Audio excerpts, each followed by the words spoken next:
Grace, Give me a guess. I got no numbers for you. Sorry, I got a lot of numbers in my head, like $3 million worth, and $12 million worth, and $5 million worth over here. I don't know the small numbers. So my point is that if we don't know how much it is to maintain our current, I mean, you can pretend like you're interested. I know you're not. Absolutely not.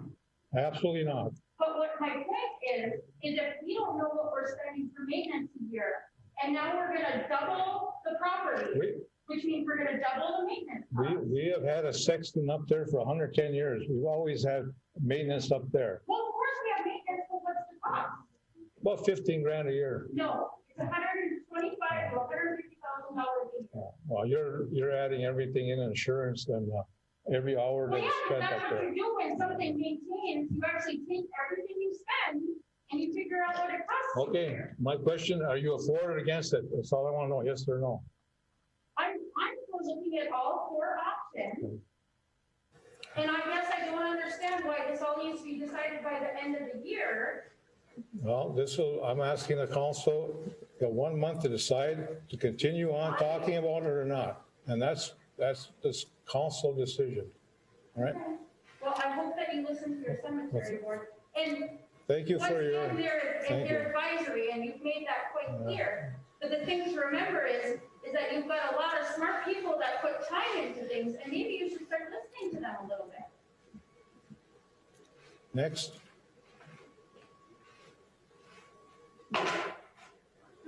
My name is Carrie Dyer. I live at 103 Rocky Road, located in Rock and Pines. My property is with a stone throw away from the property, and I have a few that you were looking at for the cemetery. Okay, so my first question is there going to be a buffer zone? How close can the cemetery be to housing? My second question is, I don't know where my water hookups, if it runs through that property or not, but if it does, I mean, are we gonna have to remove my water lines, my sewer lines? How far can bodies be buried close to the sewer and water lines? How does it affect my value of my home that I purchased? I've lived there for 10 years.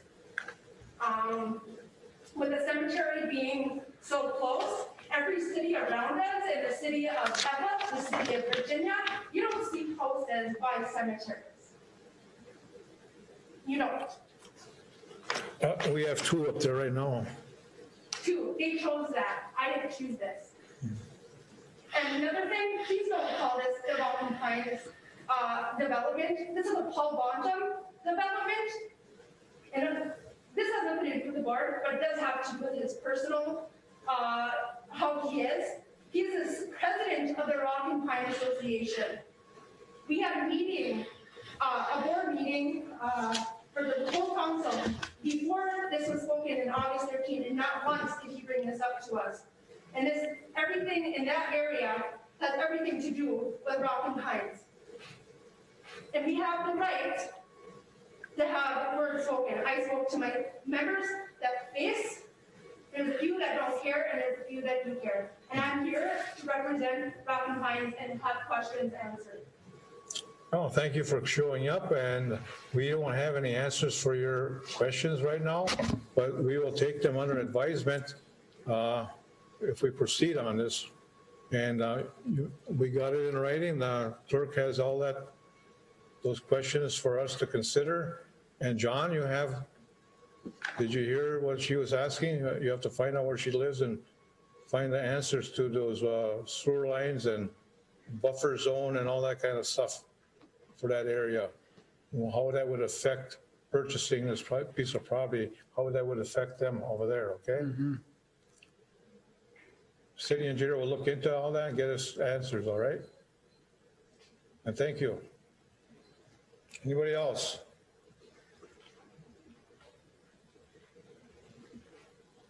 Yeah, I don't know if you would stay for the rest of the meeting. What's that? If you would, can you hear me? Yeah.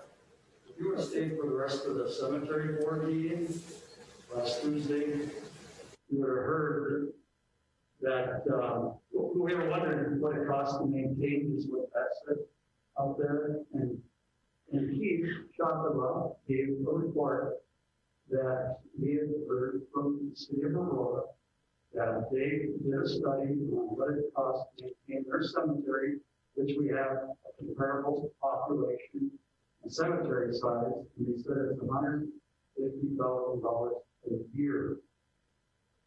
So if you go to expand, and I know that expansion is not going to be cheap, because you have to develop the cemetery roads and everything else. And then plus you're adding maintenance to what we already have. You could be looking at over $200,000 a year to maintain that cemetery, possibly closing in on $250,000. I don't know, but that money you don't get any return on it. It just goes into the ground and no return at all. I don't think it's an attraction to have a cemetery for people to move to go. So keep that in mind, and I don't think it's up to a board or a council to determine. I think it should be up to a board. Give them the facts, whatever costs them, as long as the residents here maintain that, and let them decide if they want to continue paying to maintain that cemetery like it is now and expand it like you get the top. All right, thank you. I left because I am involved in another organization. I had another meeting to go to. Pretty busy guy, I'm sorry. And I trust the board handled it well. Donna called me up and we talked about it, so I know all the particulars. So I am informed about what's going on. As far as any more discussion on it, I want to have the council, any other council member want to weigh in on this? Again, we'll take everything that people are asking tonight into consideration, into advisement. I have one more question. How much does it cost to purchase a plot at the cemetery? About $200-300, something like that. If you're a resident, it's a little cheaper, $150, and I think a non-resident is $300.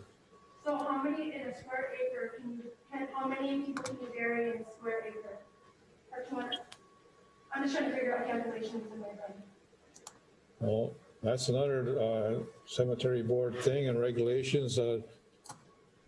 Mayor, Clerk has that information for you if you ever came to buy one. So, Ms. Zire, just to answer your question on the resident and non-resident costs for the lots.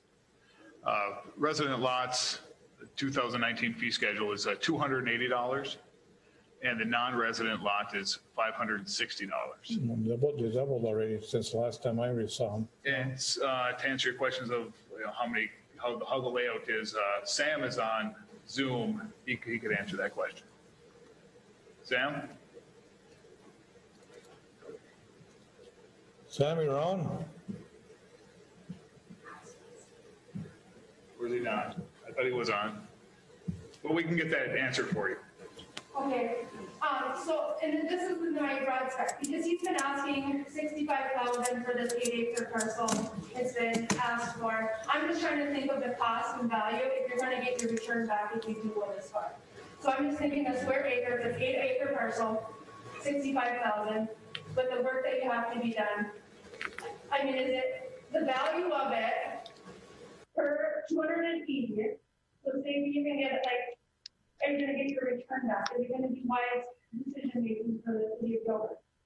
I mean, this is the question, because I just bought 34 acres just behind the school for myself. I paid $35,900 for it. $35,900. You guys are wanting an 8-acre parcel for $65,000. That's a big difference. No, one of the options is not to buy it outright. One option is to swap a piece of property. That's for 15 acres. Yeah. Yes, I'm well aware. I did my research. So there's no money involved, so. And so now with your development, you're willing to give him, so you're looking at developing property and making sure the pit and bringing people to the city over there for 8 acres that you may or may not recoup the money that you're gonna build over there. And he's gonna live prosperously over there and make money because whatever the city of Gilbert or whatever they're choosing to bring in, he's going to make money off of. How does that work? Is it a wise decision? I mean, I like money just as like everybody else, but I don't like spending it either. My pocket's pretty tight. But is it something that we really need to think about? Really think about? And there's also people, if you want to do land swap, what about the people that own behind there? I know you around there's other people that haven't been developed. I mean, if you want to do land swap, maybe look at the other people around there. Maybe they're willing to do it. There's other people behind their areas that you could do a land swap with, and maybe for less than you're already paying for. I mean, just another question, sorry. Thank you. One more, still on this subject here, John? One more. And Carl, you were at the meeting and you heard them say about the roads that could be eliminated and sites could be put on there. And I just want to let the public know, because when it comes to November, when, like I said, I don't think you guys should vote on it. I think this should be put to a referendum vote of some type for the citizens, but give them all the facts. And here's another fact. You have about 8 roads that you could abandon in there. And on each road, you could put 88 individual burial sites. So that's over 700. There's 700 sites that you eliminated. You don't need to expand. You've already had it there. Just use what you got. And that's not even talking about the open area that there's ledge rock under, where you don't know where it begins or ends, where you could potentially put more burial sites there or cremation sites. That could bump you up to 1,000 more. You know, let's use what we got, but let the people know before you make these decisions, so they can make these decisions. Because I'm sure nobody wants to dump 200,000 into the cemetery every year and get no return for it, because that's all taxpayer dollars. They should have a say in it. Thank you. No decision has been made though yet. So. All right. Anything else, Johnny, on this? Councilor Skenzich, you got anything you want to talk about on this? No, I'm good. Councilor Leone? Not at this time. All right, John, continue on. The campground roof project, we got 2 quotes that are in your agenda package. One from Peterson Siding and Window for $18,750, and a second quote from Mike McKean Construction for $6,200. Both quotes are in your package. And I think it's just a budgeting question or a decision on how it would be funded. We'd recommend we go with the low bid on the project.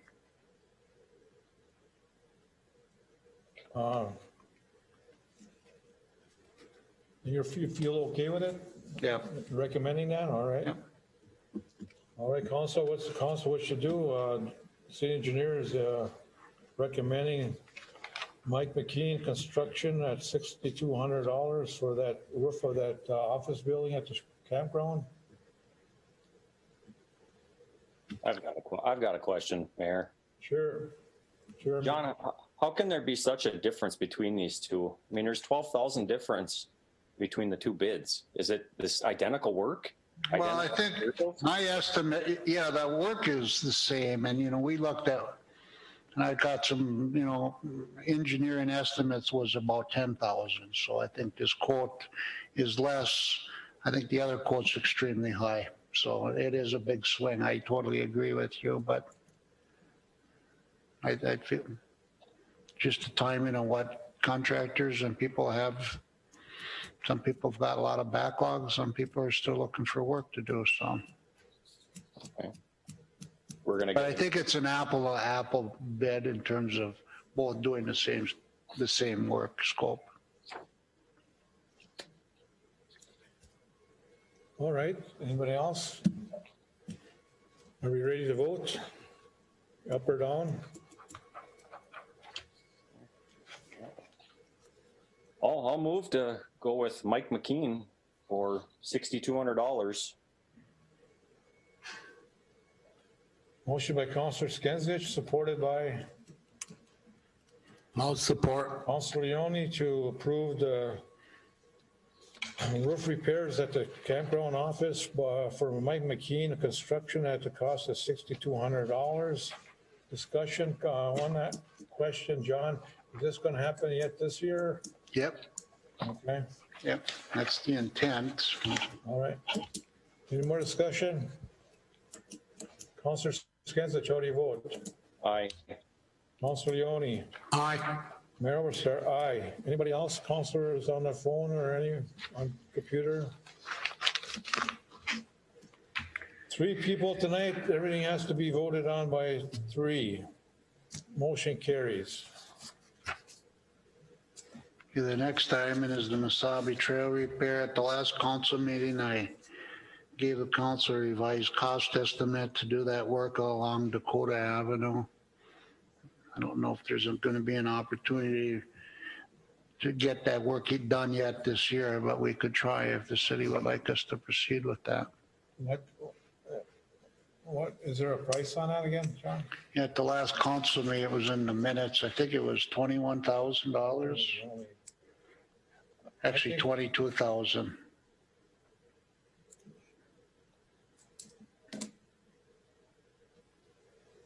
I think we gotta wait on that a little bit. I recommend the council wait on that, Yeah. that's 2-3 foot of blacktop for that 60 or Yeah. 100 feet is $21,000.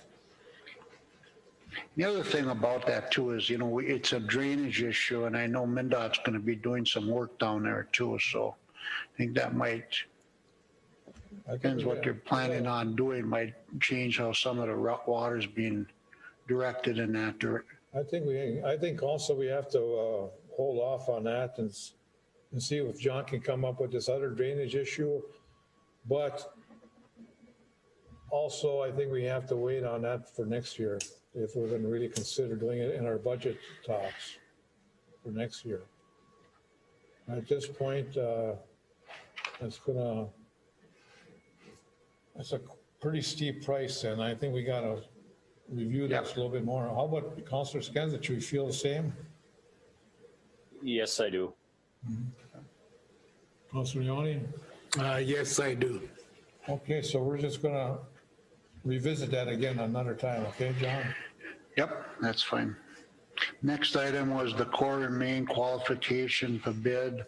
That was tabled at the last council meeting to have the attorney to look at that information. I think that's still pending, is the way I understand it. He's looking at you, Jim. I have received no update on this.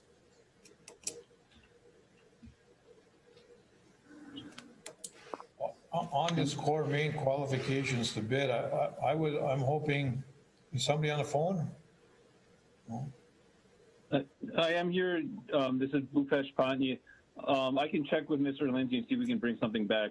He did not send any updates, but I think it's still under review by him. Okay, we got a water and light board member. Yeah, that's what I was just trying to see his answer here, you know, because, again, it's being held up. You know, the sooner we get the meters in, the better off we are.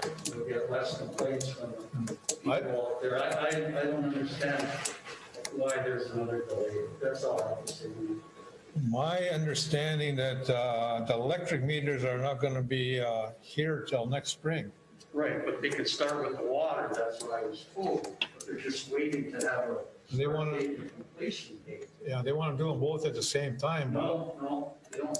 No? They want to do. That's what I was first. told, other than what I'm just hearing from They you. want to do the water first. And that's why when I talked to them, they said they want to do the water first. And then when the meters come in, the electric meters don't take near as long to put in as the water. just step in, step. Which meters are BO, the 200 that are BO, electric or the water? Water. That's why water. 175. Yeah.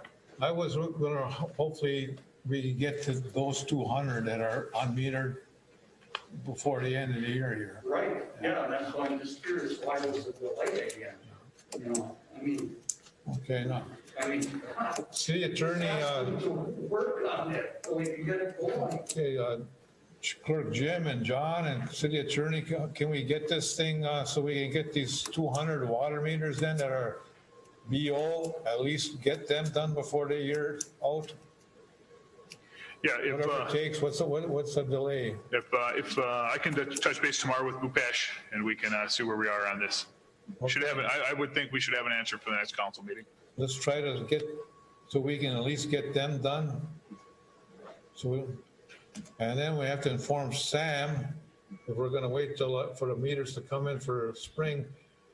And I'll tell the public right now, we don't intend to estimate at all. That's why we ordered new meters, electric and water. And Sam has to send the city crew. We don't have a person other than the city crew. We are going to try to avoid estimation at all possible because of what happened last year, the 4 or 5 months of not even being able to get out there. We have 200 some BO meters that have been there for 10 years or more. By next spring, hopefully, all electric and water meters will be brand new and ready to go. And new technology on reading meters. Just go up to the street here, take a little radar gun out, and they all come into this little radar gun, and they come plug and play into the computer here. You read them like that. So let's get moving on those other meters. Okay, so we can get started on them. All right. And that's part of the issue is the contract with the core and main company is contingent upon negotiating this time period. So that's what I think we're up. So we gotta follow up with Brian's office.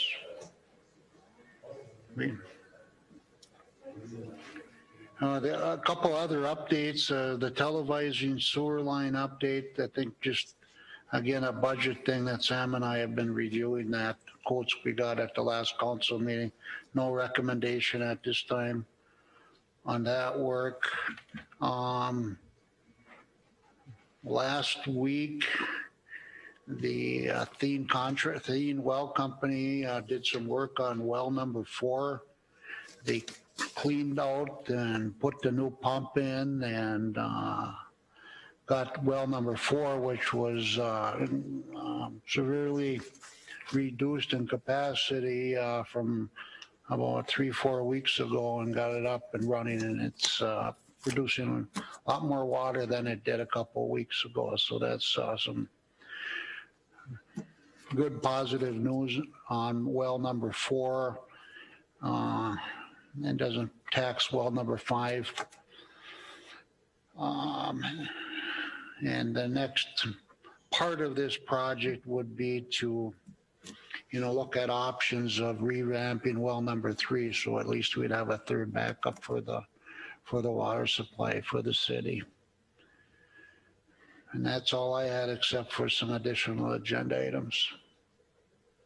All right, thank you, John. Any councilors got any questions for John other than what he just talked about?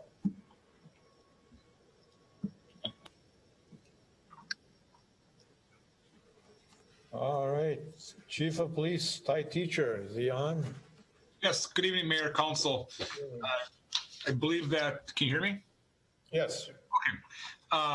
The only I have this evening is last council meeting, we had talked about purchasing a radar sign for the main street for up to $2,500. I'm going to put it off until November 1st as we found some pricing where it'd be a $500 reduction, $500 off on the sign. So I'm working with the company out of Texas.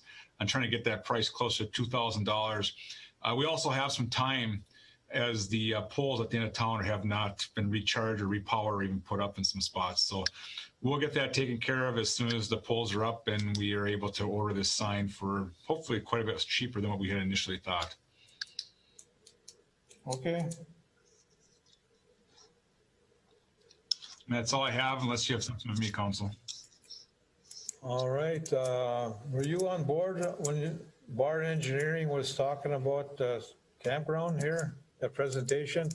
Ty, were you able to? I had a police commission meeting this evening. I asked them to talk about the cliff diving, and at this time, she didn't give me anything to go by if they're thinking about continue with the cliff diving as an attraction down there or not. So I would recommend that you and her get together before spring anyway. I mean, soon if you can. Yeah, we'll start the process now.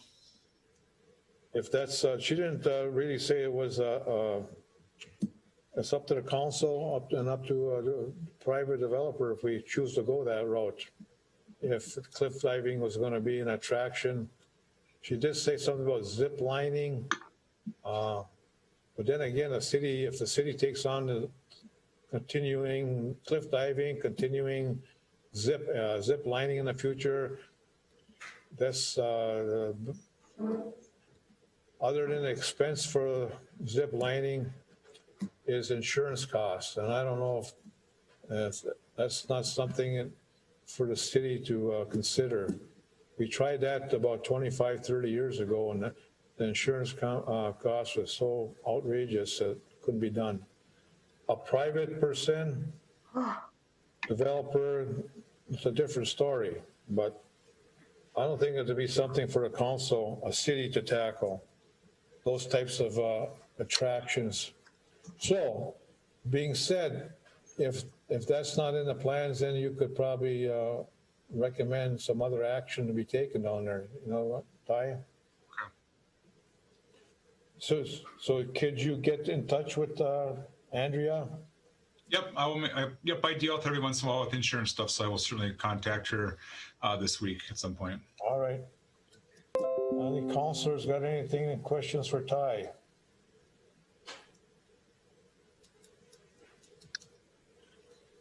Anything else, Ty? Nothing. All right. Thank you. Public Works Operating Director Sam Lotiger, are you on? You're on mute.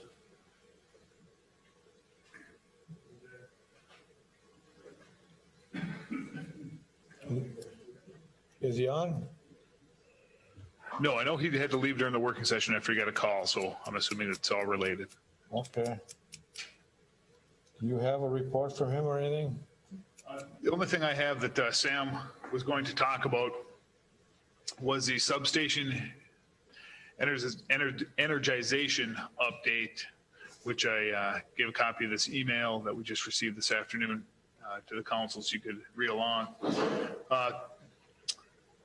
For the substation, things are looking like we'd be able to energize a new sub Thursday, end of day. This would allow the transformer to get up to temperature and condition prior to putting on the load. Since the new sub is fed from our 321 feeder and your existing sub on the 332 feeder, there wouldn't be any expected impacts by energizing. To talk to the field crew, this is a report from Joe Peterson from Minnesota Power, by the way. He goes on to say, I talked to the field crew leads about their thoughts on transferring the load. There are some concerns around the existing inline disconnects on the feeders. At least one hasn't operated as needed, so it had to be cut out and replaced. The crew is going to try and test them so we can plan and prep to minimize outage times. This is the part for council consideration. If we were able to do an evening after hours, let's say 5 p.m. on a weekday, transition from the old sub to the new, we would plan for 6 line guys, 3 two-man teams, and our relay tech, and Joe would be on site as well. The transition per feeder would be about 5 to 15 minutes, assuming all goes well. Switches operate as intended, or can be opened, or can be replaced prior, etc. If we run into issues and need to replace inline switches during the switching, that could extend the feeder's outage to an hour or more. I'm being a little conservative on these times and planning, but I'd rather have things come in better than planned. The amount of time would be the same whether energizing during normal hours or after, so the incremental cost difference would be some overtime. Real rough number, and the 7 people mentioned, the after hours work would be around $1,000 to $2,000 additional cost on the project. If things went well, possibly even less. We've been tentatively planning to energize this week and transfer the load next week, but we can adjust if more time is needed for arranging with any of your customers. The sooner we know a day and time to plan for, the better. And that concludes Joe Peterson from Minnesota Power's update. So the question for the council is, does the council have a preference on time of day and when, anytime after the beginning of next week, to do the cutover from the old substation to the new? Possibly up to an hour, depending on if things go south. Okay, I would just say that I think the business down here, Mike Peterson owns, I remember when we had all these frequent outages going on in the city the last, I haven't had any for about 3 months. We got this corrected now by Minnesota Power. But if people remember, we were getting like every month or every 2 weeks an outage here, and that's happening over there in Mount Iron, Virginia right now. But Mr. Peterson here is taking care of that problem, has found the problem. But Mr. Peterson down here had, with his business, had some concerns because there was some reset. He had to go back down after every outage to reset his machinery down there. I would say that we need to contact him. That's the only other business or public concern that has ever come to me other than complaints about the frequent outages that would be affected with his machinery or resetting his whatever costs money, I guess, to reset. And if he's not home, there's more money.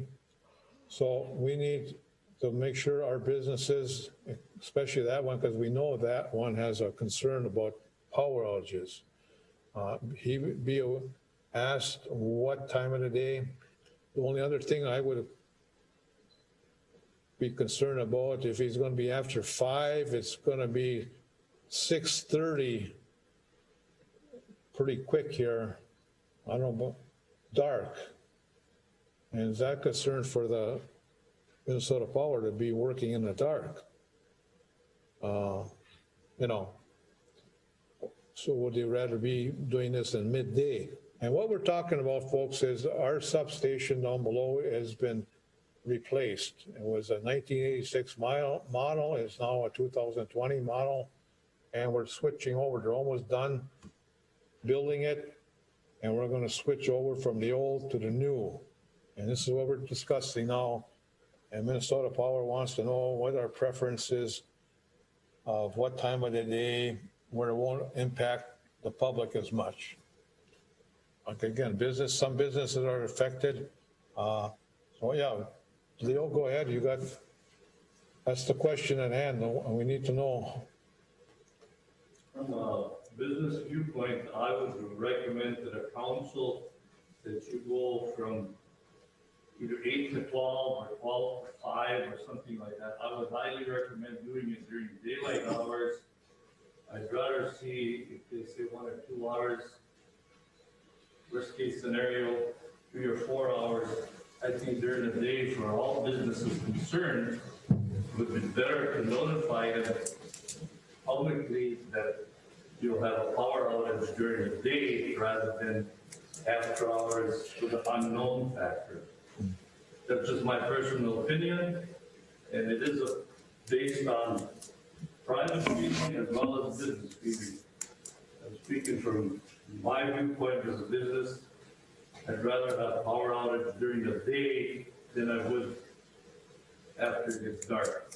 You know, Oh. it's just my opinion or recommendation to the council. Thank you for that input. We need an input, and I would not want it but until after 9 o'clock, because people are getting ready to go to work, and they need the shower and electricity to get ready to go to work. So after 9 until noon or something like that, I think maybe a good or better time. Mayor. Notify the general public too, so that they're aware that there'll be a power outage. Right, right. And Councilor Skinsich. Yeah, I would be in agreement with you also on that 9 to noon. I mean, you start getting at 5 o'clock or later, that's dinner time for most people coming home. That's pretty inconvenient also, but. So let's get back to them. I think you're okay with that 9 to noon time frame? I'm agreeing with it. Whatever day, whatever it is, but that they should let us know so you can inform. I don't know how PSA on the radio that power outage, and Sam should get that on a PSA on our local radio and on our electronic tape over there, and inform some of the businesses like, I don't know, the name is Mike's Business down there, okay? Yes. I know numerous businesses have people working from home. So if you do it during working hours, they sometimes aren't able to make up that time or flex time, so, or vacation time. So I think that sometimes should be at least given further, announcement, because I'm a county worker and I work from home, and I know I would have to use my small time, or I would have to flex my time. So I think longer than a week should, For notice, you mean, give you a notice, you know? At least a week, lead At least time. a week's notice, and then, well, Anthem, with all those computers over there, they need to be aware of that too, to arrange. So we can inform the public somehow a week before, if Joe could get back to us on that. So we can give a warning a week ahead of time to all the Anthem down here's computers and people working from home with a PSA on the radio or on this electronic tape. There's a lot of our information is out here on the board. If you're ever at the post office or the bank, take a look at it sometimes, you know, so. Put it on Facebook. No, I don't know. We have a website though. We should put it on a website though. Good. Because people, that's how news people read their news is off Facebook, so. I'm on website, but I don't do no city business on website. Maybe you can, if you find out, maybe the public can do that on their own, give, pass the word around, all right? But I think it's gonna be a while, maybe a week or two yet. If it's this week, we won't let them do it because we can't, that's not a week's notice. We want to have a week's notice, so they'll have to plan for something next week, you know? Yeah, Mayor. Yeah. Yes, Mayor. We'll set that up and make sure we have plenty of lead time and notify our businesses. All right, anything else from Sam? Thank you for all the input. No, that was everything that me and Sam had discussed. Okay.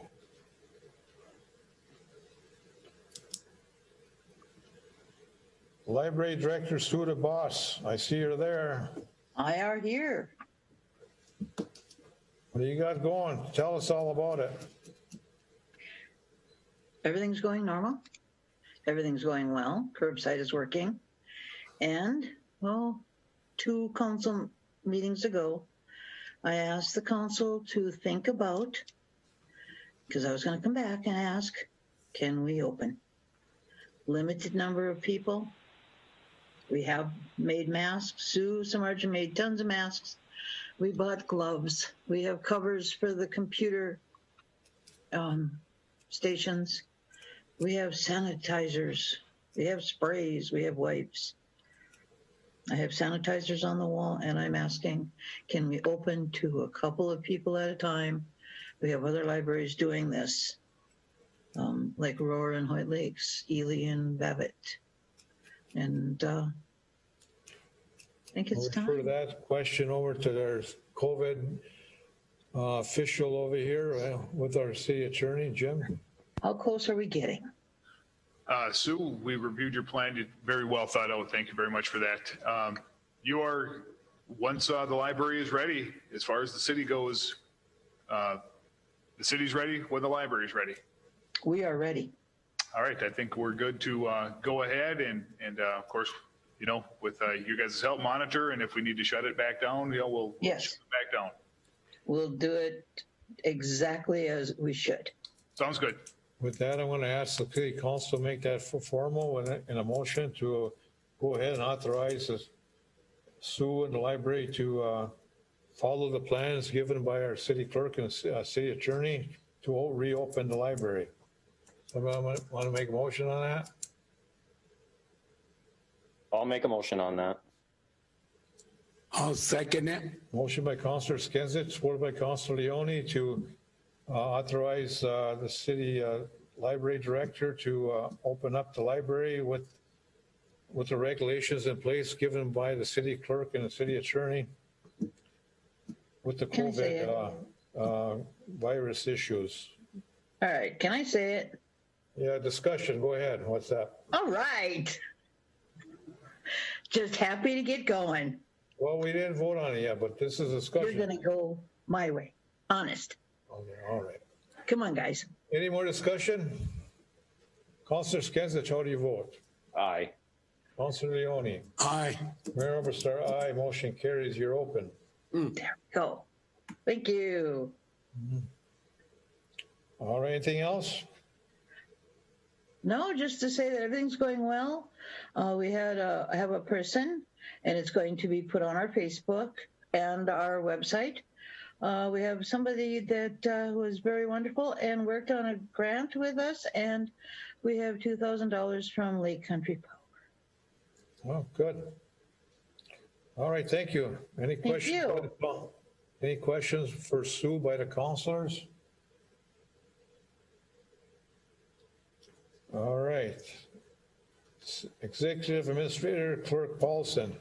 Thank you, Mayor. Included in your packet, this is actually from Ty, who was right before he had to go into his meeting earlier. We have the crime activity report by National Code for the month of September. That's included in the packet and given to the council.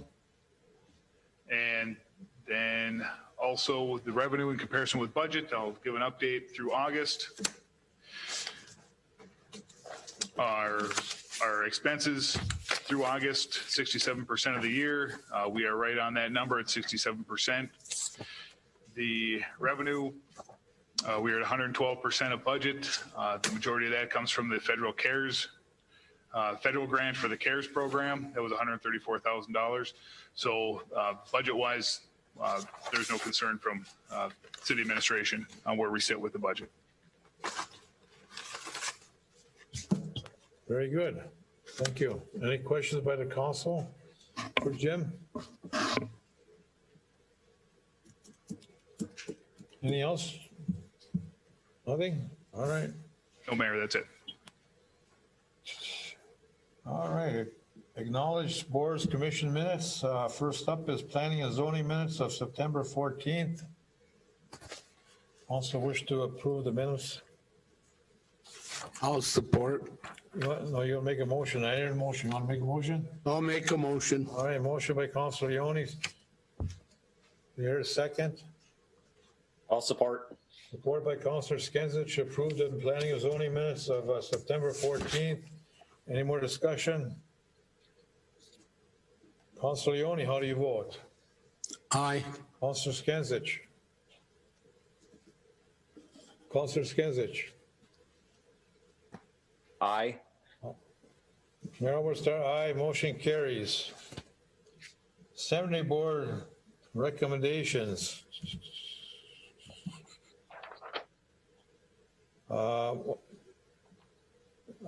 They're asking here to have authorization or the city go ahead and I guess have Sam or city engineer do some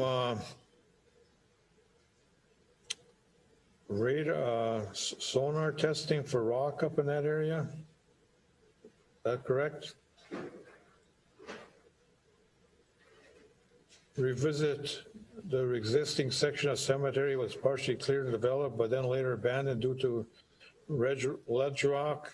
Suggest testing for ledge rock levels again.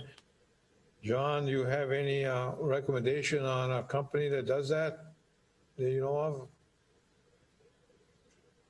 Well, I mean, last time we had a backhoe out there doing some digging. So I don't know. And then we talked at the cemetery board meeting about getting a company to scan for this rock, but I don't know anybody who would do that or give us reasonable results unless it comes from the cemetery board. But if you want to spot dig it, they'll work with Sam and figure out who we can get to do it. This is the parcel of land within the existing cemetery footprint. Well, The thing we did a few years ago with city staff was the north parcel. That's the information I got. Never had information on what I understand this request Commissioner is. Kivala gave some names, but we didn't know for sure if this person or company was still around or not. Yeah, I don't know. Bob, what do you got? I don't know if you were still there at the meeting.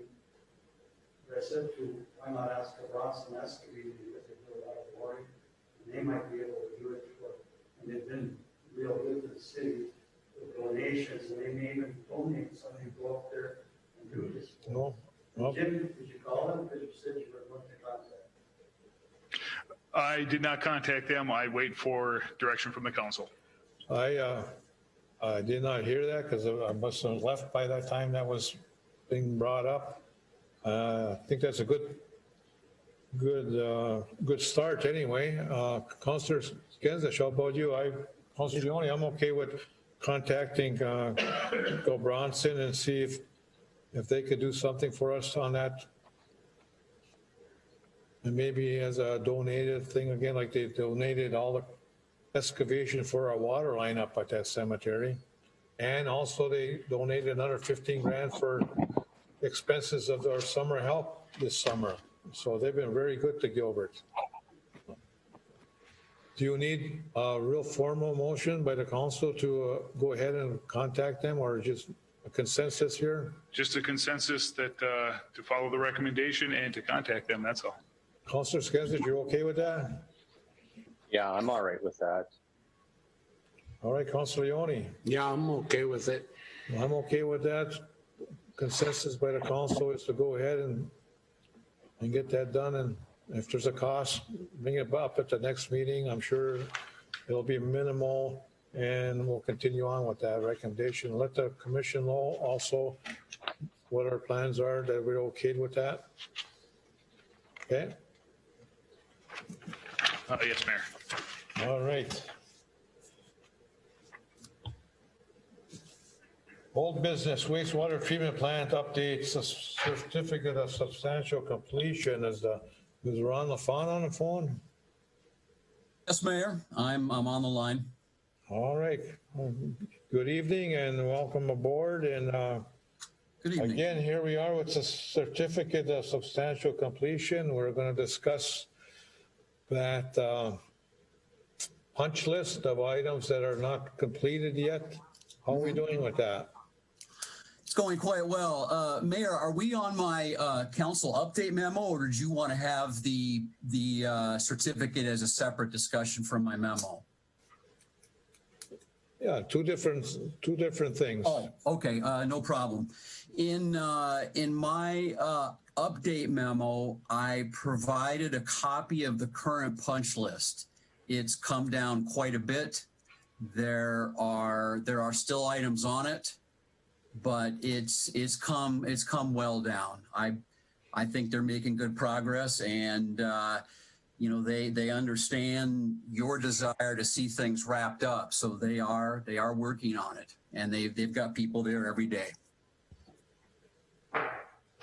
Okay, Sam, are you aware of the punch list? How are we doing with that?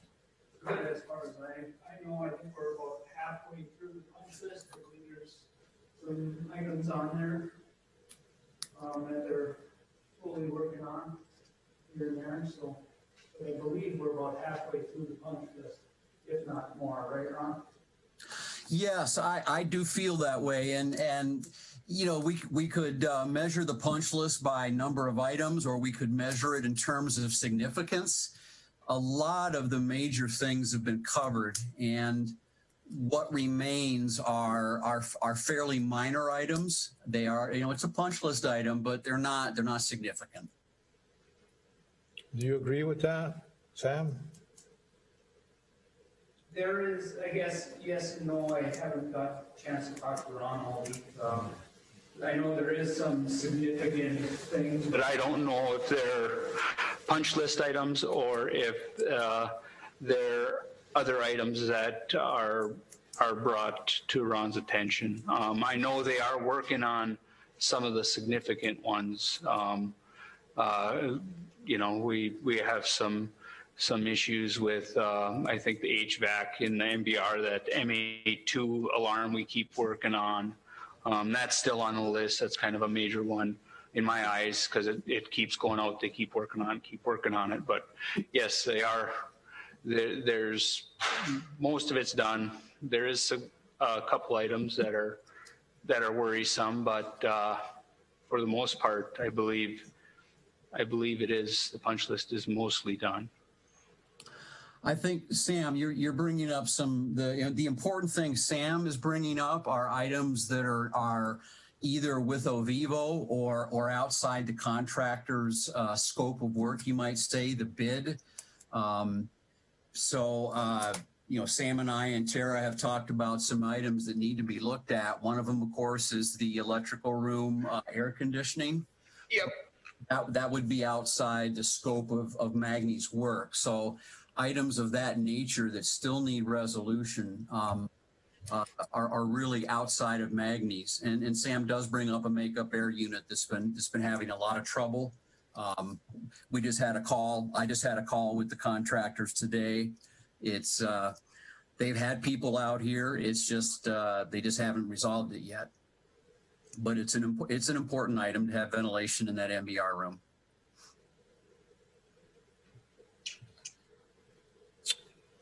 Well, my suggestion is that we continue on that punch list and get those critical items that whoever needs to be done with that. Jim, you got something? Thank you, Mayor. Ron, on the punch list, does this include all the items, or is this punch list only what is included within the scope? This punch list should include everything that's within the scope. When we met a couple weeks ago, or maybe it was only last week, we did decide that whatever additional items we find, we would call those warranties, so that the finish line doesn't keep moving. But these items here are supposed to be all the items that are within the scope of Magny's work. All right, thank you. Mm-hmm. We'll move that. Okay, Water and Light Commission, you got something there? Yeah, about the punch list. The conversation with Ron earlier, probably last summer sometime, about the painting of those dome buildings. You know, the block on those buildings. Yeah, they were done. Those are painted, but the block wasn't. Ron, if you can hear me, remember our conversation? I asked you if that was included in the bid, and you were going to look into it. Are you there? Bob, you're talking about exterior walls, right? Of existing buildings, exterior block walls? Yes, because I drove by there today and I see the stain. You know, we got a brand new plant. I mean, this is minor to some people, but you're gonna have a brand new plant. You got a nice dome on there, and you have a stain running down the white wall. Why don't you just paint them? You know, that's what I asked you then. Why don't you paint them browns and stuff like that when they show up? And you said you were gonna look into it. Did you ever look into it? The exterior wall painting is not an item that's in the project. some of those walls were actually rebuilt in a project just a few years ago and painted.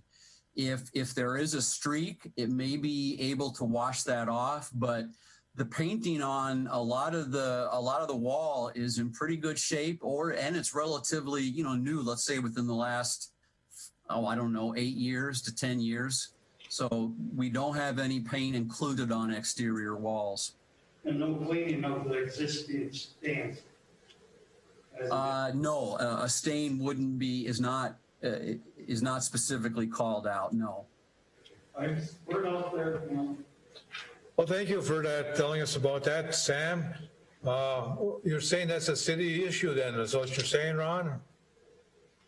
If the city would like to paint those exterior walls, it would be a city item. Or it could be a change order item as well, and have the contractor do it. Sam, you got any opinion on that? I mean, yeah. As far as the wall painting, I don't believe it was in on the bids. That's all I. It's not in the $12 million scope of. I don't remember them ever talking about any of the primary buildings or the aeration building being painted at all, or the Tri-City Sledge Garage being painted at all. Those were kind of to remain the same. Okay, well, I'm hearing that it's our issue to deal with. And I suppose the Water and Light Board could bring it up at their next meeting on how to deal with it. As far as the rest of the punch list, I think we're almost there. There's some critical items, but he just mentioned that need to be done and determine whose scope of work that is. So I think maybe we go one more time with tabling this certificate. Okay. How does the council feel? Councilor Leon, how do you feel? Table one more time? Yep, I agree with tabling it one more time. Councilor Skinsich. Yes, I also agree. So let's make a motion to table the certificate of substantial completion. Moved by Councilor Skinsich, supported by Councilor I'll support. Leone. Any more discussion? Councilor Skinsich, how do you vote? Aye. Councilor Leone. Aye. Mayor Oberstar, aye. We again have tabled the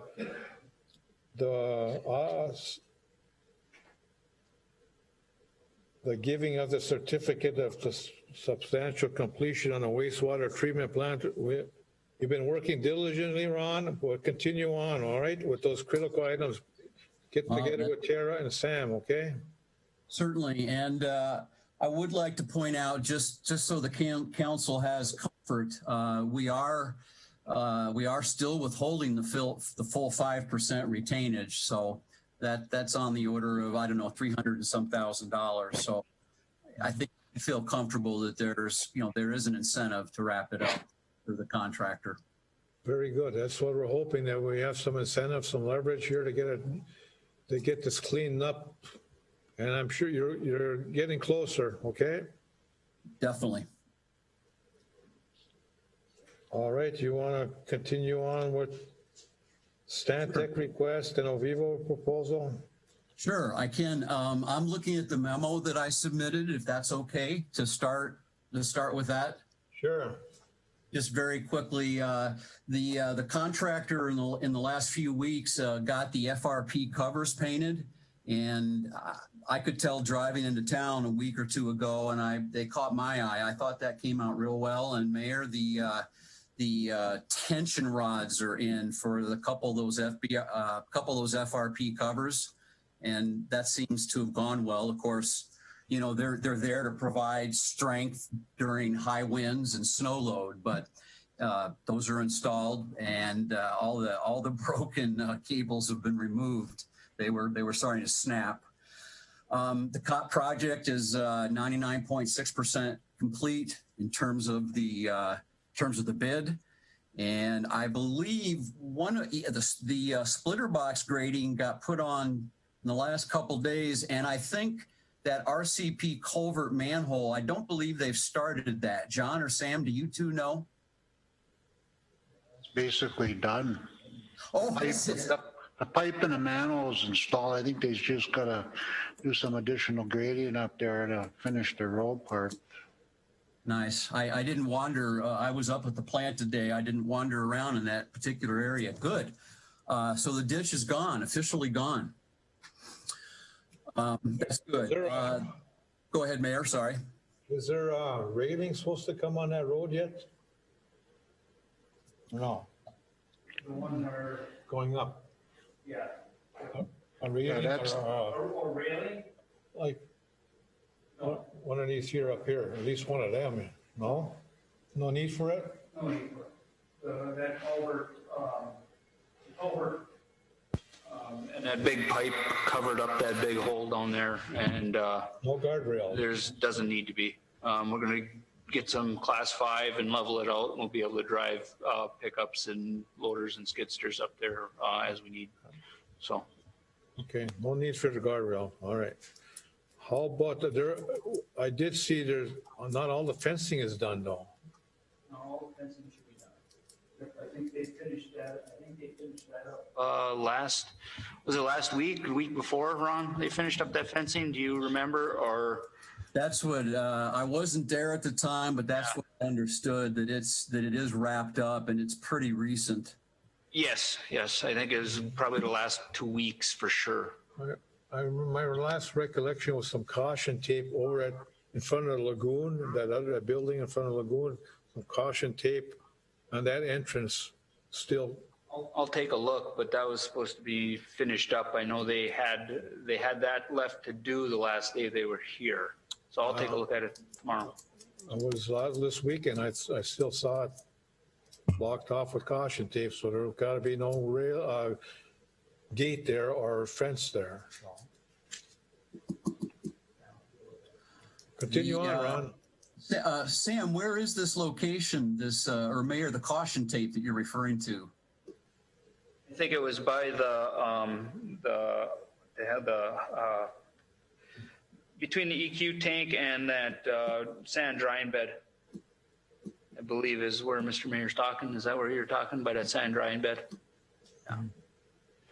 Okay. I thought they finished that, but I'll have to, check it out tomorrow morning. Yeah, that's at the corner there. I didn't wander around that area that far to see. I can't remember. So I'll talk, Sam, if we need to talk, give me a call. Again, following my memo, there is item 3. I'm requesting council approval for a couple change order items. One of them is additional grading at the final clarifiers and backwash tank. That area has been, it's been problematic. And at one time, the plan was to drain that area with a catch basin that went in under the EQ project, EQ pond. But when we got to the end of the project, when we looked at that, it just wasn't going to work as well as just regrading. So now this part of the plant will drain correctly. It won't be swampy during spring and after rains. And the contractor was moving, they're moving so quickly there at the end. My opinion was it's warranted and the price is reasonable, and it is a definite improvement to the plant and the drainage. All the grass is planted now, and I think the grass has even come up. So, I think all these sites are now looking pretty good, and I hope that grass will take strong enough for next spring growth. Then there was some additional paving at the treatment plant entrance. As time went on over the last couple of years, there is runoff that can occur along the road itself, and some pavement was just at a point where here we are paving right up to an area that if we went a little further, we could just get rid of this deteriorated stuff. And so Sam and I and the contractor looked at it, and it made sense to us. And so we told him to go for it, and that work is done. And I think it came out well, and I think it was a good improvement. And at this point in time, the total change orders are 2.3% of the original contract. That even includes the culvert which was about 55,000 of the total. And, you know, change orders are a bummer, but PFA recognizes that they're needed at times, and we're still well below, you know, the PFA contingency amount. So what was the amount of the change order now? It was 3,000 for that black topping. We've already paid and approved that other for that pipe and manhole. So that should have been approved a couple meetings ago. Oh, sure. Oh, it was. I'm just saying at the bottom of this table, I'm just trying to give the council and you a sense of where we are with change order amounts. You know, right. Okay. Painful. I just mean that 2.3% would be maybe 1.6, 1.7 if we took out the culvert, which, I mean, that was something that makes sense, but you know, it was a big ticket item, and it's not anything that's a whoopsie. It's something that the city decided made a lot of sense. So, you know, I feel like the project, we're still well within what I might call a typical contingency amount for a project in terms of change orders. Do we have to approve this Wasabi bituminous one here? I would recommend, Mayor, that it be approved, yes, that we did get from the contractor and the work is done. The people did a fine job, and it made sense to do the work. All right, council want to approve the $3,000 to Wasabi bituminous? Jim? You want to add them up together? No, so, and since we got Ron on these, Ron, in your packet here, you have for the change orders. In the packet, there is Magni Construction, $23,130.37. And that is for the additional grading at the final clarifiers and backwash tank, correct? That's correct. And the additional paving at the wastewater treatment entrance for $10,925. That's the work order cost summary from Magni, correct? Magni, and that $10,925 includes Wasabi's number. Gotcha. So these, yes, Mayor, these two go together. That 10,000, it's in the 10,000 one? Correct. Yeah. Thank you for the clarification, Ron. So we need to make the motions for the change order amount of $34,055. Council want to make the motion to pay the change order amount of $34,055. I'll go ahead with the change order. Motion by Councilor Leone, supported by? I'll support. Support by Councilor Skinsich. Any more discussion? Councilor Leone, how do you vote? Aye. Councilor Skinsich? Aye. Mayor Oberstar, aye. Motion carries. Thank you for that work, Ron. All right. What else? Quickly moving on, update to the MBR treatment process. Ovivo has sent a signed proposal. I don't know if it made it into your packet. Did it get into the packet, Jim? Yes. Okay, very nice. They've been saying this, that you know, they acknowledge that there is an issue they need to resolve, and we've had probably 2 or 3 phone calls and 2 or 3 letters. They're still hanging in there, and what they are proposing is to install 1 additional module in each MBR. So that's 3 modules total at no cost to the city. The one thing they don't say is, as I say on one of those items, they're not offering to pay for any additional engineering, you know, if there is engineering for that. And there are a couple conflicts that can be solved, but a contractor will have to do that. And Ovivo didn't say they were willing to pay for that. And I think for this next step, if they're furnishing modules, they should also pay the additional engineering and to pay for conflicts. So I agree. Oh, thank you, Mayor. They want to see how the performs during the winter. I mean, not only them, but of course us and the operators. So we will monitor the performance during the winter. At a minimum, Ovivo has said they will relocate that installed module, the new one, additional one. They would relocate it to a different spot that's more difficult to get to right now, but it would leave a future space for growth. So Ovivo is saying if they do not, if the plant struggles this winter, they're going to be back no matter what to probably install a second module is my feeling. The MBRs, they're saying will treat the design flow with all three basins. And, you know, the spec was to treat all the flow with one basin out of service. They are not saying that we're going to be able to make that. And I just think we have to see what happens when the new module goes in, or hopefully goes in, and see how the plant performs. But they're saying it will treat the design flow, but it cannot treat with one train out of service. And I do know they sent, I mentioned item E, they furnished a proposal in writing that had the signatures. So I guess, Mayor, I'm ready to help, help you all decide help with the response. And maybe your city attorney would want to look into this as well. But whatever language we craft back, I think this is something we need to move forward with, and we do need more membrane area. Well, we've been discussing with Ovivo for a number of weeks and for the last month and a half anyway, right, Ron? That's correct. That's correct. We've been on the horn with them and trying to get this plant to work as the specs called for in the contract, and we're not there yet, and they've admitted it's not there yet. So we're trying to come with some ways to get it there.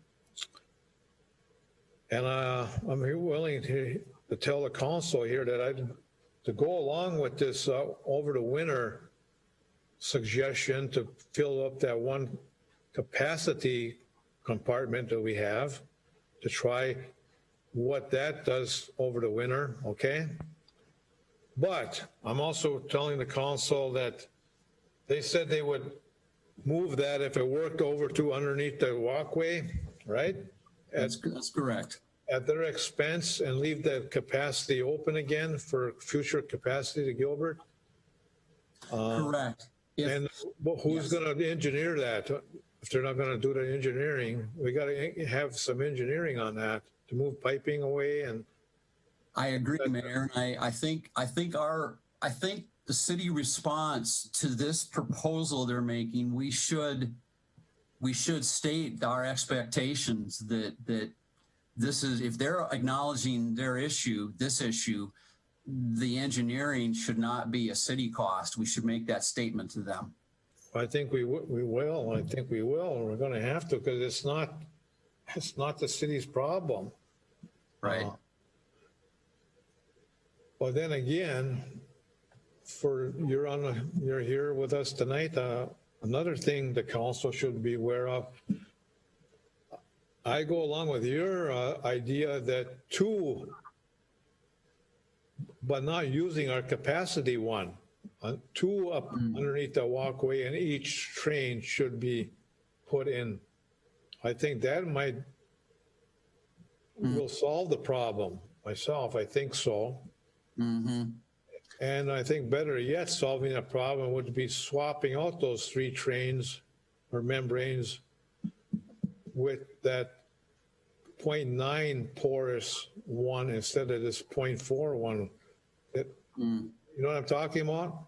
Yeah, I do. And Mayor, Jim asked me to look into whether two modules could fit under the walkway. Yeah, I communicated with Ovivo on that. Their response was that it's too tight. Underneath that walkway, there's only room for one module. I don't think it's gonna come to where we need to be with specs, that one. I think your suggestion of 2 would work, but we don't want to take up the capacity area to make up for that second one. So, but that will be a discussion, I think, in the spring to see how this one works out. I agree with you, Mayor. That's the approach. We know that the thing has come up short. They're going to do one more module. Are we still short? Where are we with one additional module? And then I think the other option after that, if they don't got room for the second one, I think the discussion has to be on that total unit with the port at 0.9 versus 0.4. Nobody said that swapping them out and see how that works would solve this problem. Right? I certainly think, Mayor, that if we are talking about this next spring, there's no option that's off the table. What can be done to improve the performance? And if that's an option, then we look at it. But for the winter right now, trying this one, and then we'll see what happens is a way to go, because this is not the time. The winter is our problem. So we got to, I suggest the council go ahead, but we have a Water and Light Commissioner, Bob here is been watching this situation. What you got, Bob? I was just curious, if you swap out to the 0.4, 0.9, are we going to still meet the mercury standard? Ron? Oh, I'm sorry, Bob. I couldn't hear very well. If we swap out, there's a 0.4 in there now? The one of the membranes that was tested, it was a different membrane. It was Kubota. There was a pilot plant we did at the Gilbert wastewater plant 4 or 5 years ago. It was a Kubota membrane, and it was a 0.09 micron, and we found that meeting the limit. Oh, okay. But that's what I was curious, if you get out of the limits, if you went to a bigger hole, is what you're talking about. Yeah. And another thing. Well, Bob, hold on, Bob. They've been telling us that they sent the wrong one here.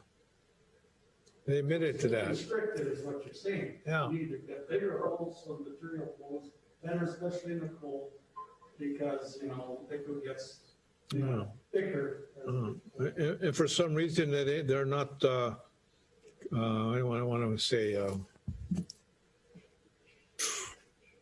want to help and make that swap. Well, they're not. Right, yeah, and another thing, if you're adding membranes in there, now it's going to it's going to increase maintenance costs.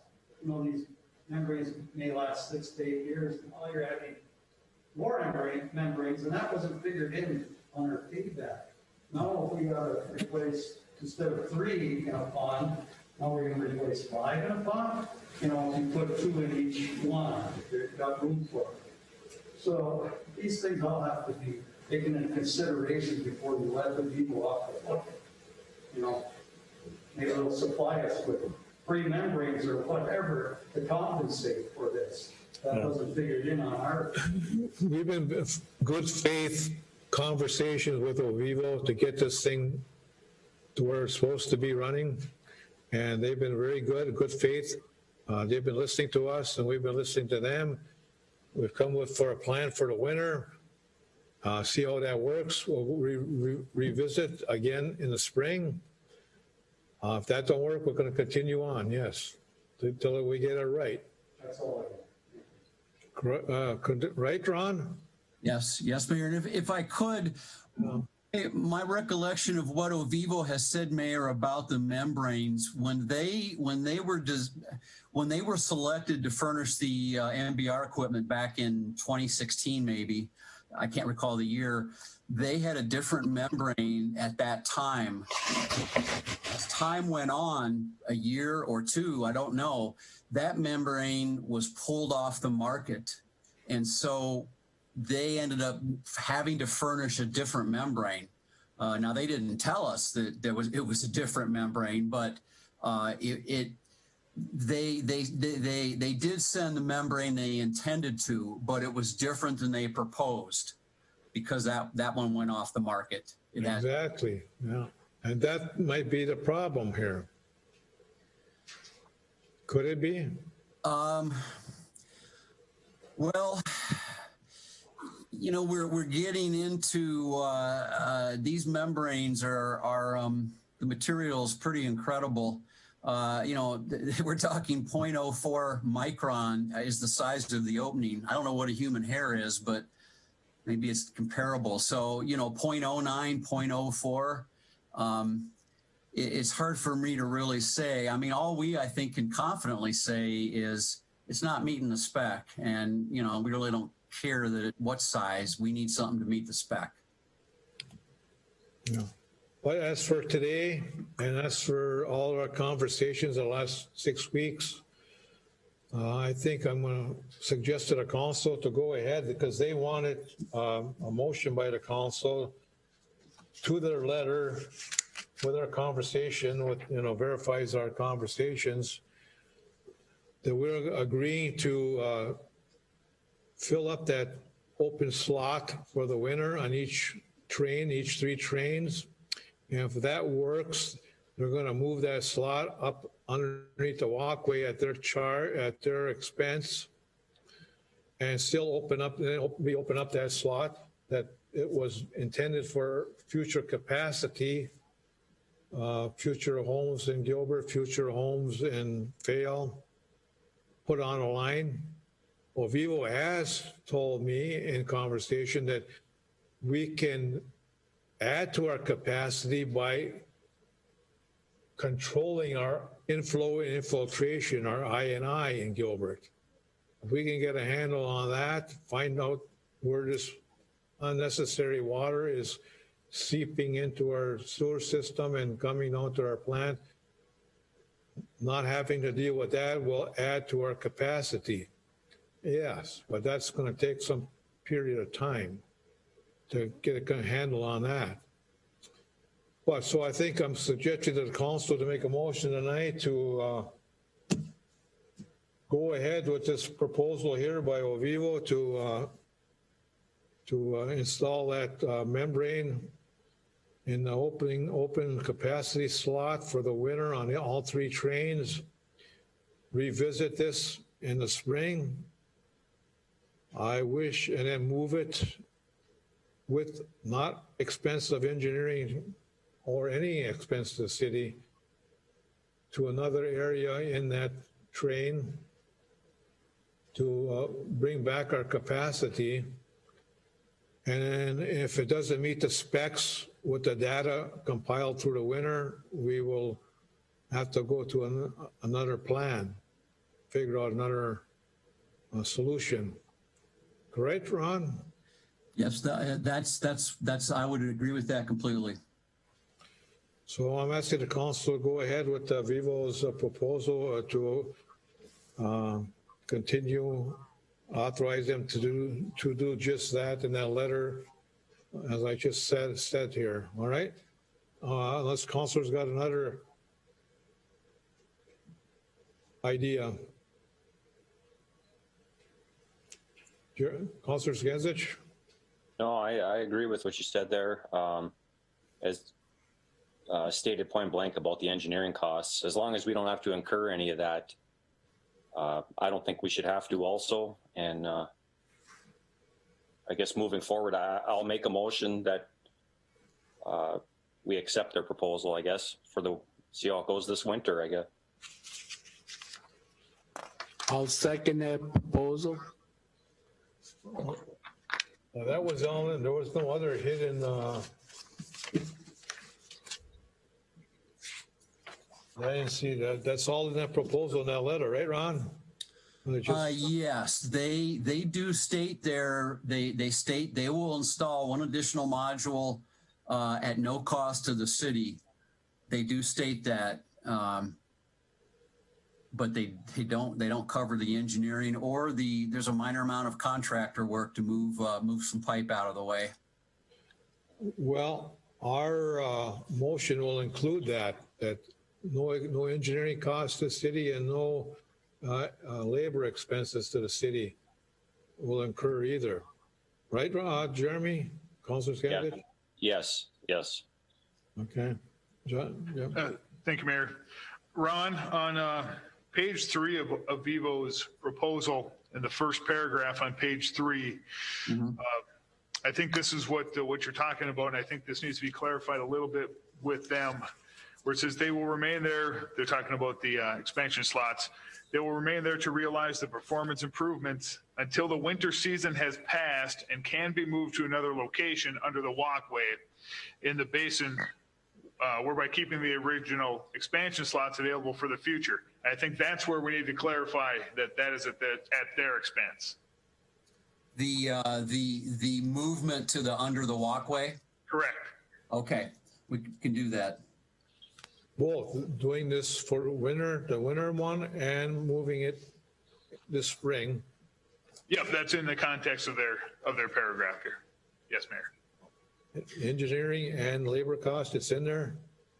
You feel it's in there? That's where it says it can be moved, and if you want to split hairs and look at the gray area, if I was them, they say, yeah, they can be moved. They don't say they're going to pay for it till the last paragraph comes up. I think that's what needs to be clarified with our response. Councilor Skenzic's motion is no expenses incurred by the city. Yep. I think we're clear on that. Yes, absolutely. And if that doesn't work, we should look at a second one over there, and the same things, no expenses occurred by the city. I think it should work with the two, but you say there's no room. I think we should relook at that and see if there is room or some. I think that would be the solution, or else we have to really do something else. So I think 2, but without using that spare slot is going to solve the problem. How about the polymer issue? That would we'll find out about that, how we do with polymer over the winter too then, right?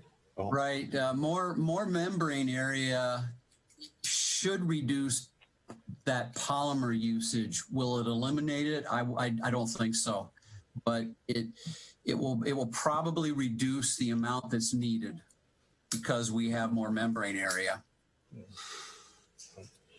Okay, are we ready to vote, Council? Yep. Councilor Skinzich, how do you vote? Aye. Councilor Leone? Aye. Mayor Overstar, aye. Motion carries.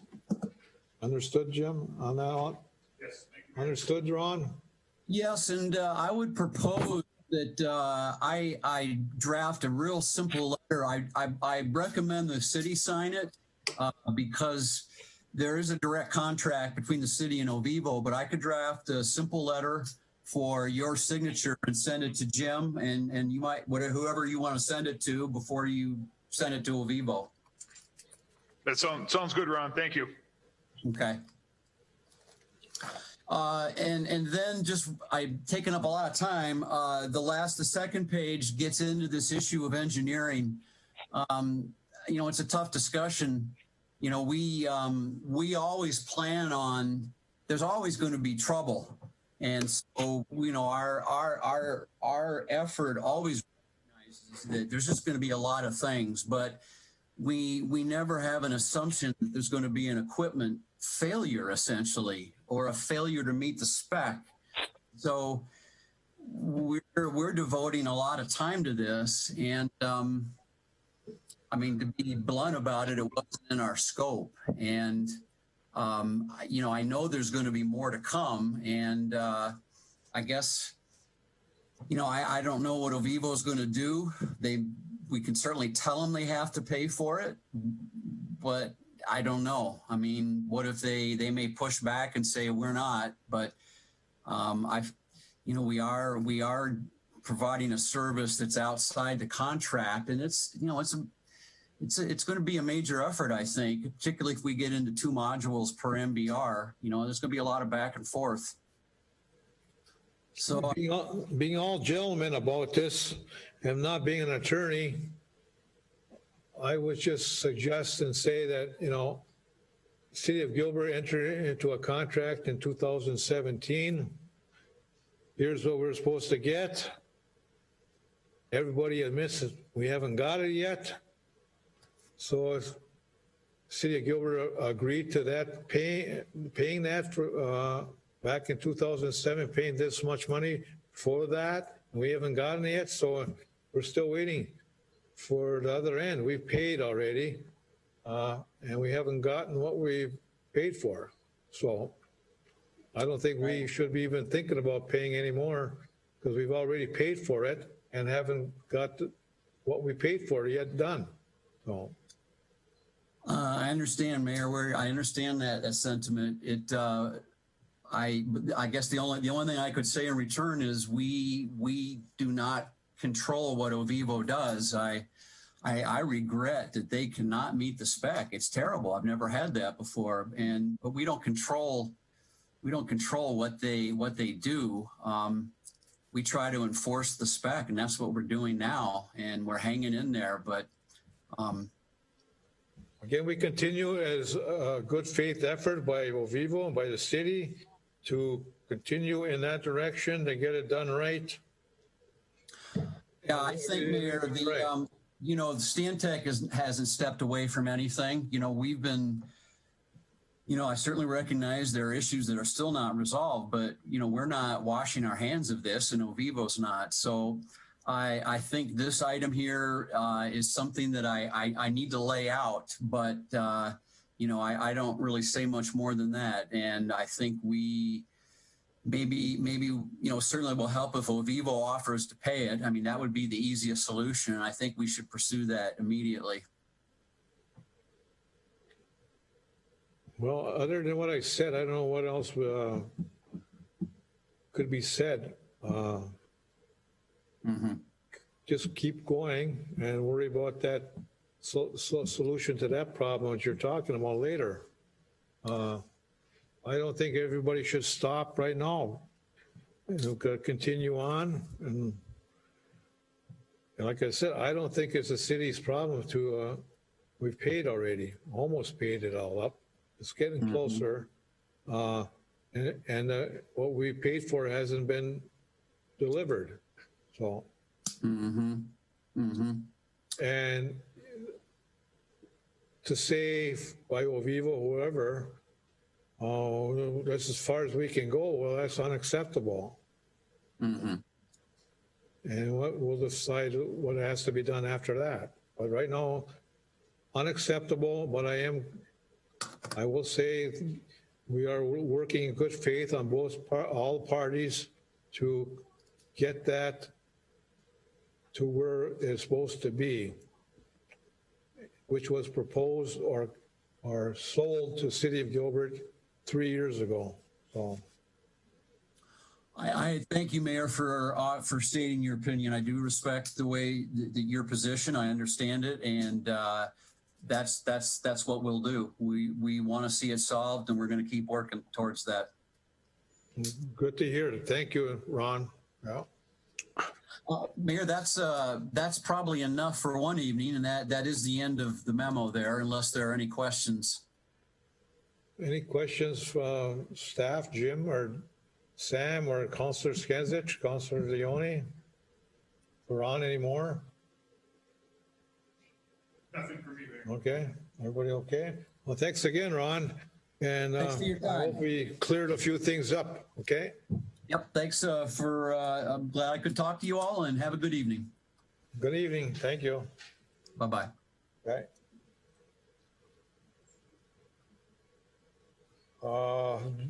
Minnesota Highway 37 update. Jim, I'm going to let you read that.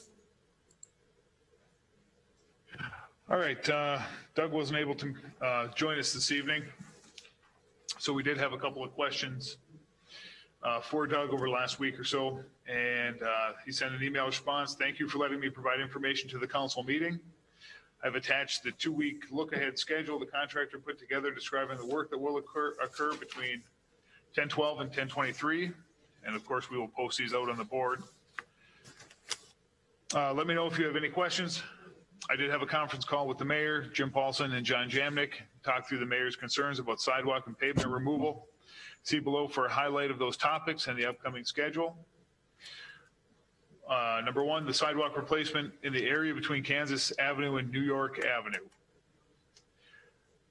Doug's response, the sidewalk and curb and gutter was evaluated and only the areas of sidewalk that was in poor condition was to be replaced. So some areas of the existing sidewalk will remain in place. Item 2, between New York Avenue and Highway 135. Doug's response, all curb and gutter and sidewalk is to be replaced. Item 3, an eastbound bypass lane was added to the plan at West 40 Acres as discussed at the last council meeting. Item 4, median lighting is planned to be completed by October 20th. Old light poles will be used until the new light poles are available. Item 5, over the next 2 weeks, concrete curb and sidewalk will be constructed, completed in active work areas. Item 6, bituminous paving is scheduled to start October 12th. And the final item, all work is planned to be wrapped up by October 29th. For this year. For this year, Mayor. And as soon as we can, this spring of 2021, when you can, snow's gone and restrictions on load restrictions are open, I'm sure they don't have to wait till July next year because of their fiscal year and the money. They can start immediately because they got the money now. In May, mid-May, somewhere in there, after Memorial Day maybe, they'll come back down and start on this end of town and go up to the VFW because that end of town will be done and then stop for July 1st. And then after July festivities, second week of July, we come back and do the big part of town between VFW and New York Avenue here. That'll be and finish it up by October then. So that's the plan. And hopefully when some of the, like Jim just read here, we're concerned about the depth that we were talking about for a year and a half on milling here. They went down 6-7 inches in some places. Some of this area over here has got more blacktop than they figured. And from layers after layers of many layers of Minnesota Highway Department putting layers on. But they feel that they've got to a good point, 6 or 7 inches down, that is a good solid place to put some bituminous on without taking the other whatever remaining bituminous out. But there's a lot of areas that it's all gone. Well, and assured us from New York down this way in the commercial area, they are diligent. What I'm trying to point out, they are doing the best they can to get the junk out of there and not putting blacktop on junk. Getting down to a point comfortable enough, even though there may be 9 inches of blacktop, which was not in our conversations, at least 6 or 7. And hopefully you got to a base of some kind of gravel there then. That's what we were hoping for, but they said there's more layers than that. Then there's clay after that, way farther down. So you want to go down that deep. We could have, City of Gilbert could have, Gilbert took a vote to have 4 lanes and parking lanes. Could have come to 2 lanes and they would have went down 3 feet all the way down, 3 feet with 2 lanes. But we would have go off the list for this 2020 and go on a list for 2025 or 2026 or 2027. And we would wait till they got the money accumulated for that 3 feet, 2 lanes. Well, that's not acceptable to go 6 more years the way it is like this. And then skinny up this main street because, 6 inches this wide or 3 feet this wide. It's a money situation. So again, we negotiated the best we could, and they're confident that this will last 20 to 25 years. And you can't expect more than that in Minnesota. 20, 25 years by 2 minutes. Now our underground infrastructure work that we're doing, city is doing,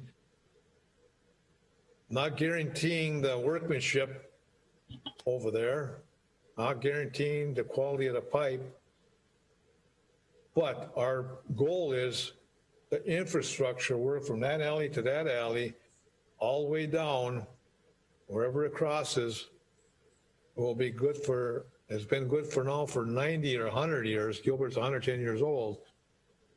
Whenever they were put in, it's time to take them out. We're opening up here. Will be good for another 90 years if that workmanship is good, if the quality of that pipe is good. That'll last 90 or 100. Gilbert won't have to deal with that for another 90 years.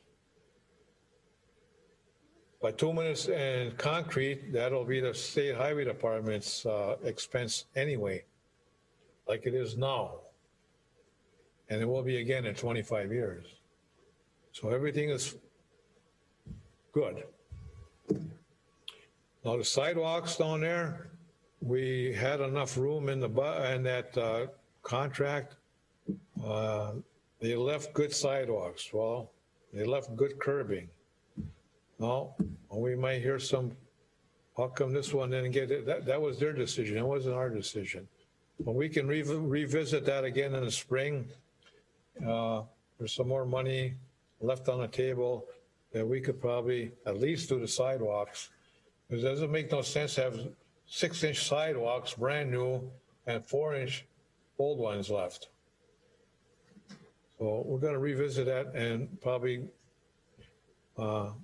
have them change out those other sidewalks that they didn't get to or left. So we have all brand new sidewalks. Curbing is another issue. They said a lot of curbing was good. And Sam's going to beat up that curbing anyway, new or old. It's going to look like, and then it'll look very good in a couple of years anyway. So, but we'll revisit the sidewalks next year maybe if we need to. So I got a question, Mr. Mayor, on that note. You bring up the curbing. I was looking on, there's a section of curbing that they did not take out between Louisiana and Virginia. I don't know if the council or the city would want to pay for that curbing to be replaced. They got the curb machine coming in tomorrow. On that side? It would be on the south side of the road. Well, let's do it, yeah. I mean, I got a quote. It's about 60 feet that would have to be replaced. That's all that is left on that whole block is 60 feet. Is that for next year's for phase 2? It would be started. It would be tomorrow. They would do it. Well, how much? It'd be about $1,600 to replace that. It's our problem? Well, it wasn't stated. We have to pay them to do it anyway. Yes, it wasn't stated to be taken out. Is it good curb? That's in the eyes of the beholder.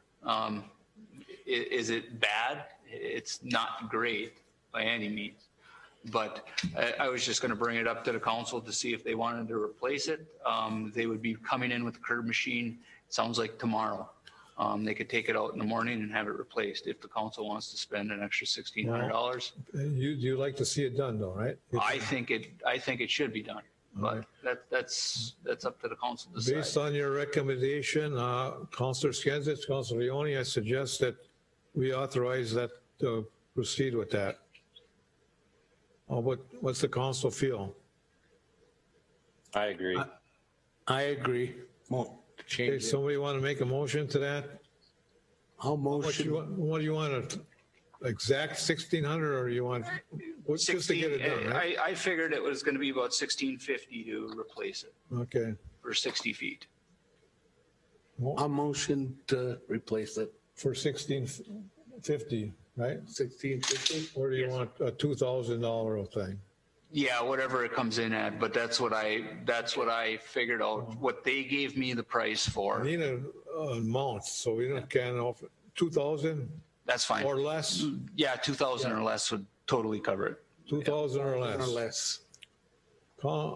Motion by Councilor Leone to authorize the removal and replacement of the curb suggested by recommended by our Public Works Director, Sam Wadiger, down at Lower Louisiana on the Main Street for $2,000 or less. Do I hear a second? I'll second. Second by Councilor Skinsich. Any more discussion? Councilor Leone, how do you vote? Aye. Councilor Skinsich. Aye. Mayor Overstar, aye. Motion carries. Take care of that, Sam? Yes, I will. I'll tell them tomorrow morning. All right. Any more discussion on that report by Doug Kerfold? By the council, any questions? Or what I had to say? All right, moving on.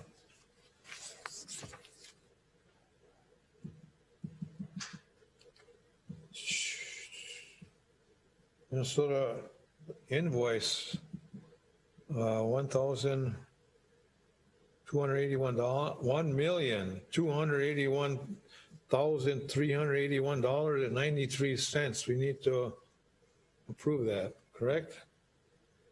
That is correct, Mayor. All right. Bob, what do you got here now?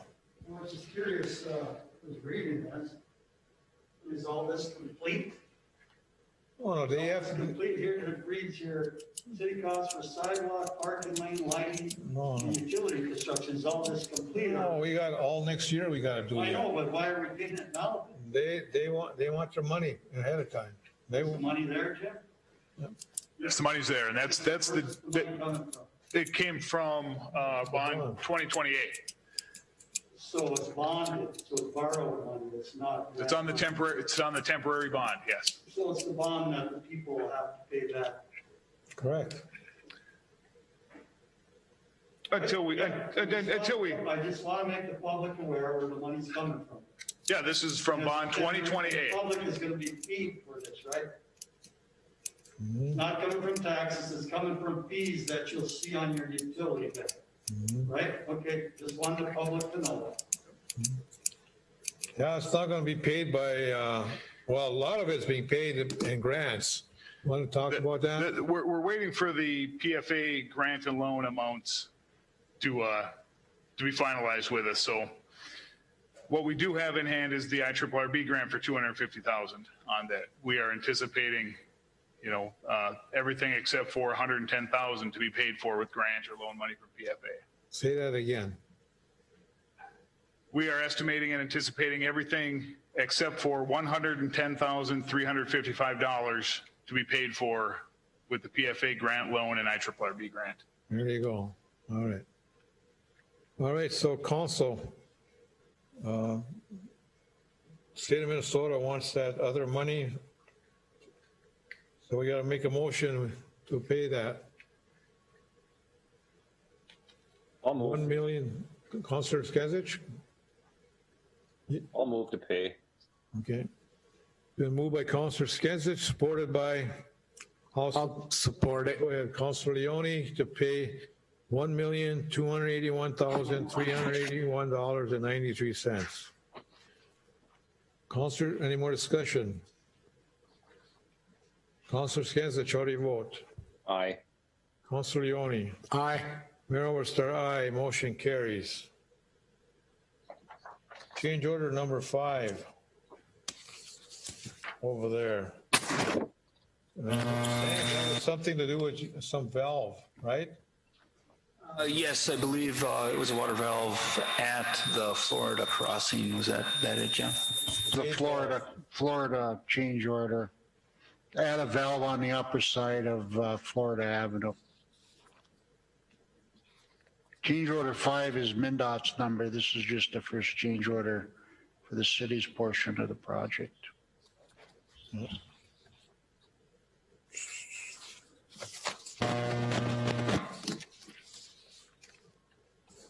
What is it? Councilor, we need to, I guess you, That had to be a spot decision right at the spot because you were working on it. $2,782.85. yeah, this was something that we needed to do. We didn't have a way to shut off the water for a period of time so they can cross the road. The way MnDOT has it set up, they do one side, they can't go dig up the other side until this side is done and has to deal with their traffic control. So there was no way to shut off the water without putting this valve in, because we had to have residents shut off during this time. So we ended up putting a valve there so then they could do the one side and it could be off until both sides were done. So yeah, this is something that needed to be done. Else people would have had without water for Yeah, I had to make almost a a month. decision So on the spot, I understand. So council ready to, okay, and authorize the payment of that $2,782.85 by MnDOT did it, right? yes. I like a motion on that? I'll motion to pay. Motion by Council Leone, supported by I'll support. Councilor Skinsich to approve the payment of $2,782.85 to MnDOT for that change order number 5, gate valve on Florida Avenue. Any more discussion? Council Leone, how do you vote? Aye. Councilor Skinsich. Aye. Mayor Oberstar, aye. Motion carries.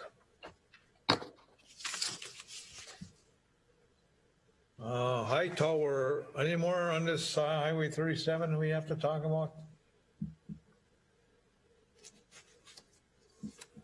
Okay, do we have somebody from KLM on here for the high tower update?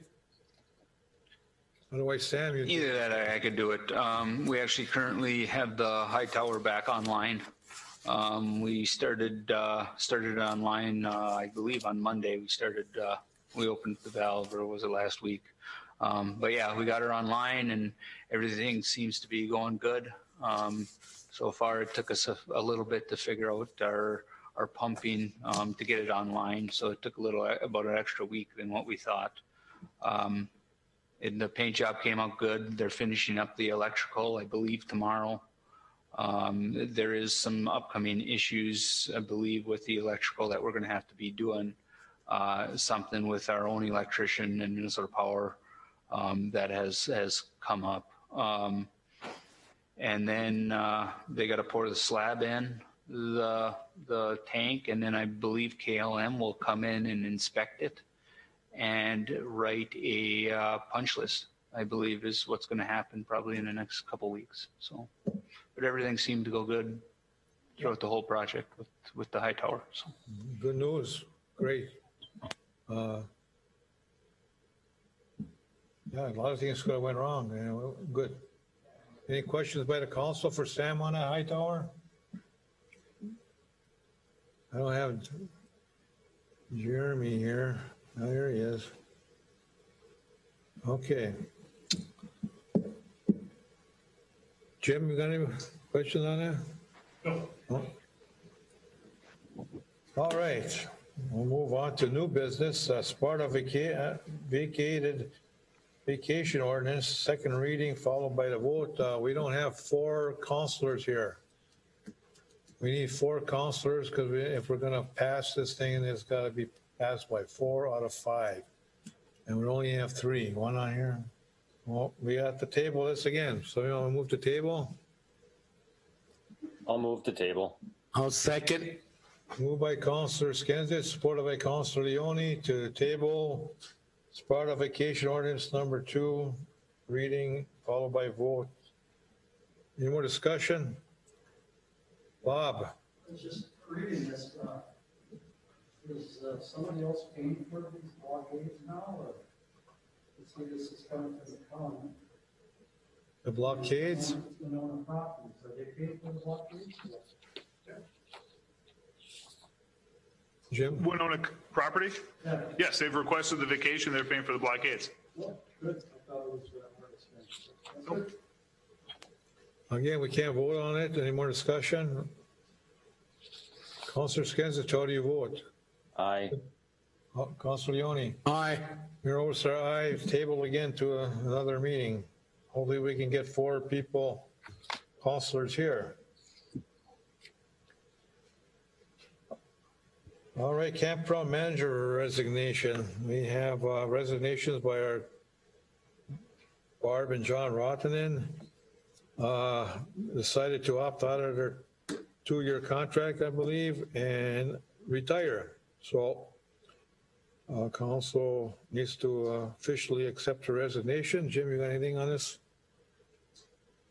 No, I did thank Barb and John, and they have enjoyed working for the city or with the city for the last 8-9 years, and they are selling the rig and truly retiring. So, and they've already left and bundled everything up, turned everything back in, and we wish them well. Okay, we need to officially accept this resignation to opt out of the contract and retire. Somebody want to move on this? I'll move. Moved by Councillor Skenzich, supported by? I'll second it. Councillor Leone. Any more discussion? Yeah, Mayor, I've got something I'd like to. Okay. Jim, maybe this could be aimed towards you.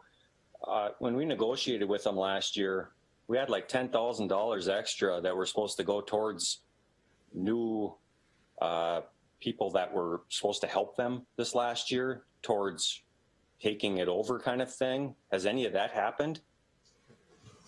No, with the COVID situation, they did not get another couple to train in. So we are looking at advertising with the council's wishes and moving forward basically with no leads and a cold couple coming in with no handoff.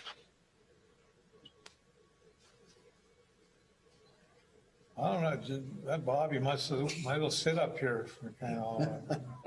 I was just curious, who's going to be taking reservations then? Is the city going to be taking care of that? Well, Fill that post? yeah, we're going to discuss that. Okay. Right now, the retirement. Jeremy, are you okay now with that answer? Yeah, I'm all right with it. Okay, we're going to accept the resignation. Councillor Leone, how do you vote? Aye. Councillor Skenzich? Aye. Mayor Overstar, aye. Motion carries. And with a thank you for your service on all the years. I don't know how many years it was, but thank them for your service to the community of Gilbert here, and having good people down there to run a thing is a good advertising for the city, and we've always had a good full house down there because of their good work down there. Now, as far as filling this position, I don't know if it's a big rush right now, but I've talked to Leo. He's got a campground up there, competition, whatever you want to call it, and his son is taking over. It's up to the council. It's not today. For reservations, they'd be willing to answer the phone calls for reservations, city phone, not West 40 phone, city phone, and penciling in our reservations until May, until we figure out who city figures out not to do the work down there, not to be caretakers or anything, but at least answer the phones.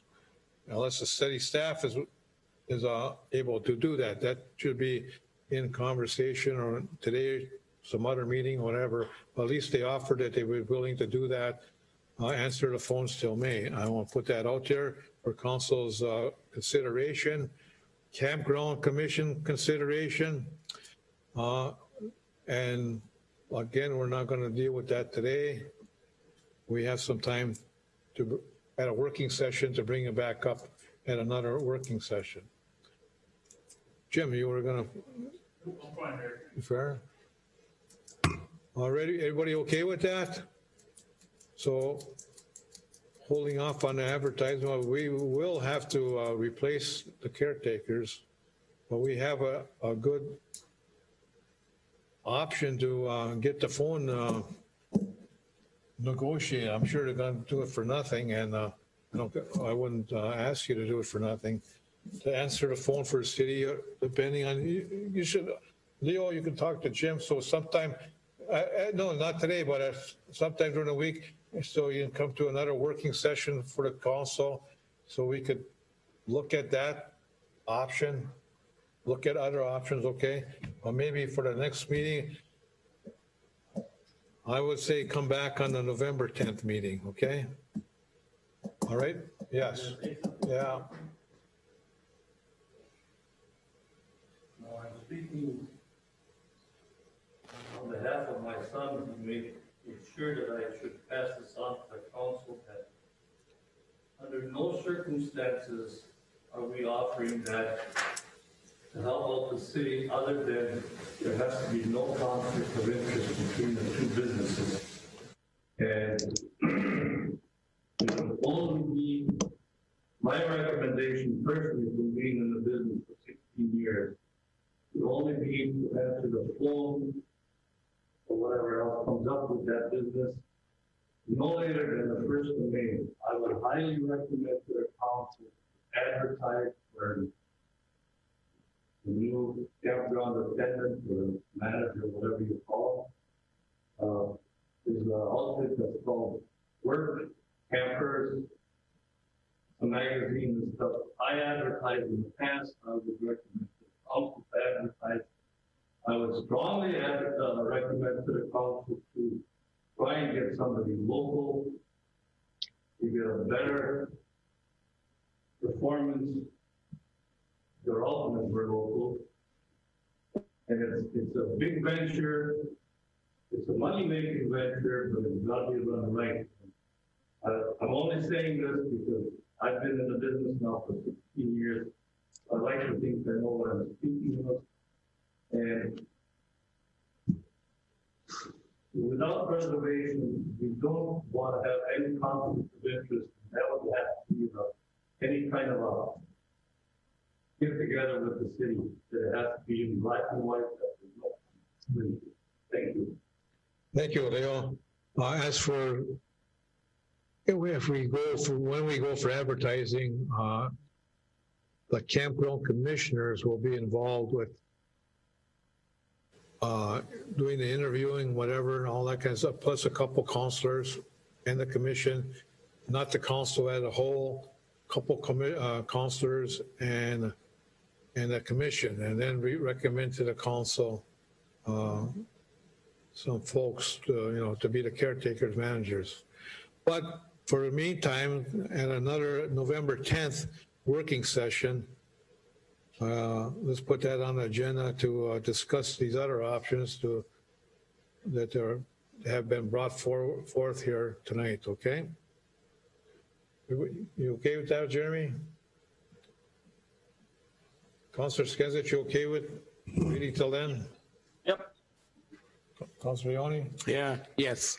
Okay.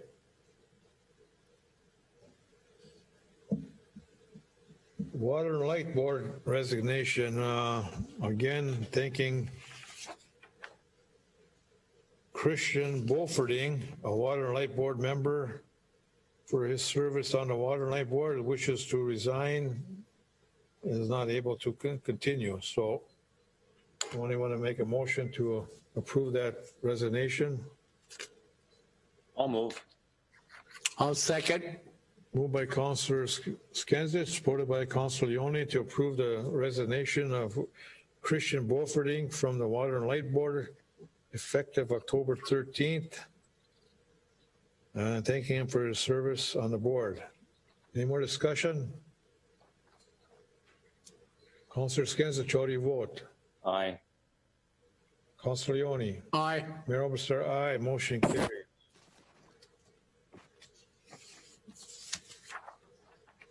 I have asked somebody, and I'm waiting back on that. It was a previous board member years ago, and they didn't have a very good, I don't know, I didn't have time or something, but he's going to reconsider again, so. You also put it on the board just in case you refuse.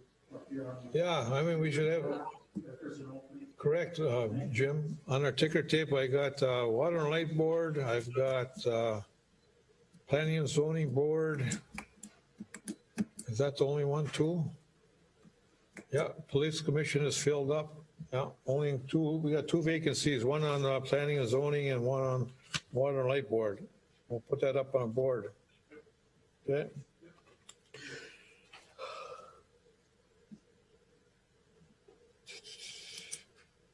We have a retirement. Our city mechanic is wishing to retire, Mr. Daryl Sari. We wish him well and thank him for his 7+ years of service here as mechanic. He's effective, he wants to retire effective November 4th.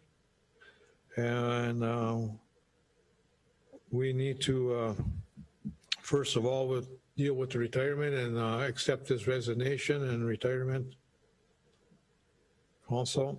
And we wish him well and thank him. We thank him again for his service to the city of Gilbert.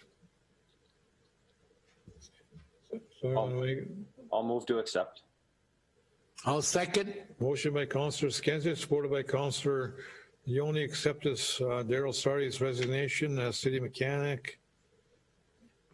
And thank you for your years of service to Gilbert. Councillor Skenzit, how do you vote? Aye. Councillor Yoni. Aye.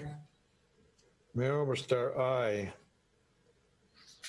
Now, as for replacing at this time our city mechanic, I'll tell the council and the staff, state of Minnesota has not, I'm sure everybody's aware that they've been dealing they haven't finalized their May recess, not adjournment. They've been in special session and not passed the bonding bill, not passed very much money situations. We don't know what the local government aid to the city of Gilbert is going to be for 2020. Well, we know for 2020, but they could change all that because this COVID situation has cost them a wipeout of their $2 billion surplus and a $2 billion debt. So they're scrapping for $4 billion, and they're going to get it some this year or some next year or in some other years. That has not been determined yet. Their forecast is coming for the revenues for 2021 sometime in November.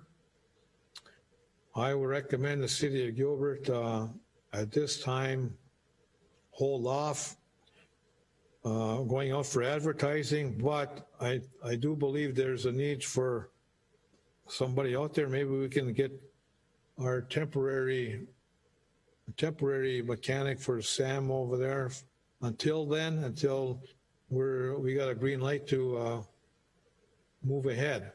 But I don't feel at this time, I'm afraid that city of Gilbert might get cut some revenue from the state of Minnesota, 10% of our LGA or worse or less or nothing. I don't know. Nobody can know for sure.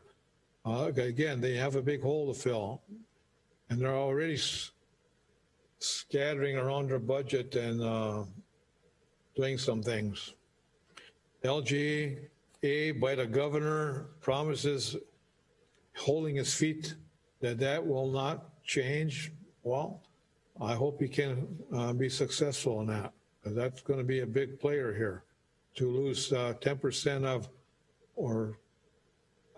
almost 800,000, 780 or 750,000, that's $75,000 that we would have to fill or not fill or do something. So I was asking the council to hold off advertising, but okay to see if the temporary gentleman that used to fill in for Daryl while Daryl was on leave for different things, if he'd be willing to come in on a temporary basis to fill a spot until we know more details on the situation with the state of Minnesota, getting their act together down in St. Paul It's a tug of war between, I don't know, views or parties or whatever you want to call it. So that's politics, but it affects all the communities, not just Gilbert. What I would recommend we hold off till we know more on that. So how's the council feel on that, Councilor Skinsich? Yeah, I'm fine with that also. Councilor Leone? Yeah, I'm fine with it too. How about authorizing Sam, well, not officially right now, and we can make it official at the next meeting, seeing if he can get some temporary help. Otherwise, any problems you would have after November 4th, and we don't have a replacement of a temporary or a full-time, I'm sure you're going to have to contract it out to a Scubic or something. Yeah, Mr. Mayor, I know there would be some union issues probably. You know, Well, it's a I union understand that position. too. I understand that too, but what That's I want just to make everybody aware, we're going to have a big money problem here. just a thought coming up, so that they would have to get approved through the union to go for temporary mechanic. The mechanic that we came in temporarily when our current mechanic was on medical leave, I do not believe he wants to come back, but I don't know. There is always an option, but yeah. Well, I believe there is a use for a full-time mechanic. I know we have enough stuff breaking down all the time, just with the age of our equipment, that I guess, I don't know, you know, it's just something just a thought. Is Daryl on vacation the rest of the year then? A week and a half left. I believe he's got 1 week of vacation he's got to use. And November 2nd is his last day, but it's probably going to be his last work day would be around the 26th of October. I don't want to get everybody get panicky about it, but I think we have an opportunity right now, and nobody gets hurt. He's retiring, and there's nobody getting laid off. We have to be a little cautious here. We got to find out what's going to happen with this LGA, with this revenues coming in. It affects 2020 and it'll affect 2021. Right now they're at this chess game, and there's no movement. If everything goes good, everything's going to be good. So I would just say let's hold off a little while till we know more. Okay, that's all. Don't get nobody union, nobody else has to get all worked up about it. City of Gilbert has to. We've set a preliminary levy, and that won't even cover a $80,000 hole if we even stayed at that 6%. And we can't add to that. So if we have to make an $80,000 hole, that's got to make it up somehow. So, but we'll worry about that as a goal. But right now, everything's fine. We're not hurting nobody. And the council's okay with waiting till we know more. And that's what we're going to do.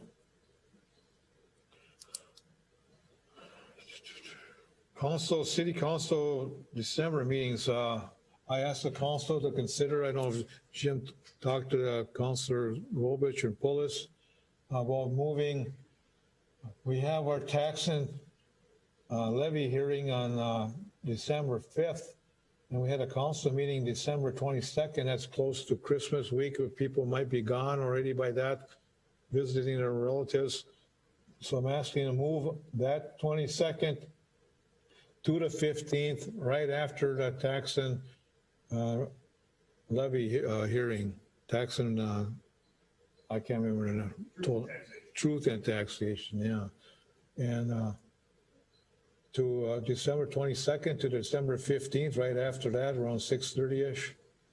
And And that butts up to the December 8th, our second meeting. So let's move that first meeting of December 8th to December 1st. Instead of having two in you know what I mean, back to back. December 8th to December 1st, December 22nd to December 15th. Yes. Yes, Mayor. We'll have the back-to-back meetings then November 24th, and then we would have a December 1st meeting. So we would have back-to-back meetings at one side or the other. Okay, just move the 22nd to the 15th, one meeting then. December 22nd to December 15th. How's that? Councilors okay with that? I got low battery, so I'm not on TV no more. Yeah, I'm fine with that. Yeah, I'm fine with that. Where I'm back again. All right, Councilor Skinsich votes to move December 22nd meeting to December 15th, right after our Truth and Taxation meeting. Second by Councilor Leone. Any more discussion? Councilor Skinsich, how do you vote? Aye. Councilor Leone. Aye. Mayor Oberstar, aye. Motion carries. Resolution 2020-22.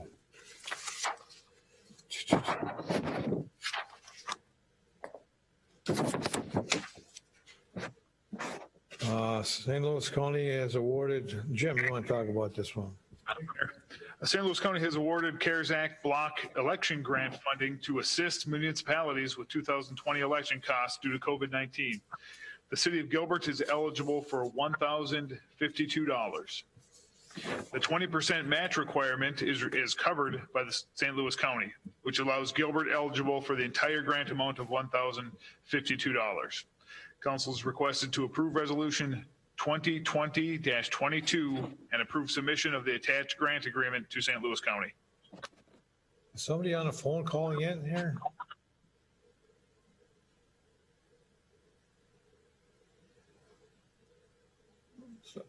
Somebody on the phone here.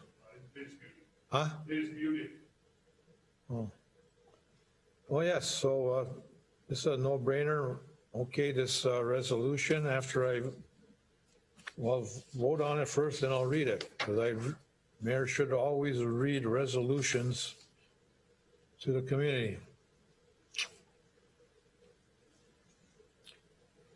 Somebody want to make a motion on this? To approve this CARES Act, Jim is going to put in for this money, so, right? Okay, I'll approve This, put in for the money. yeah, this resolution 2020-22.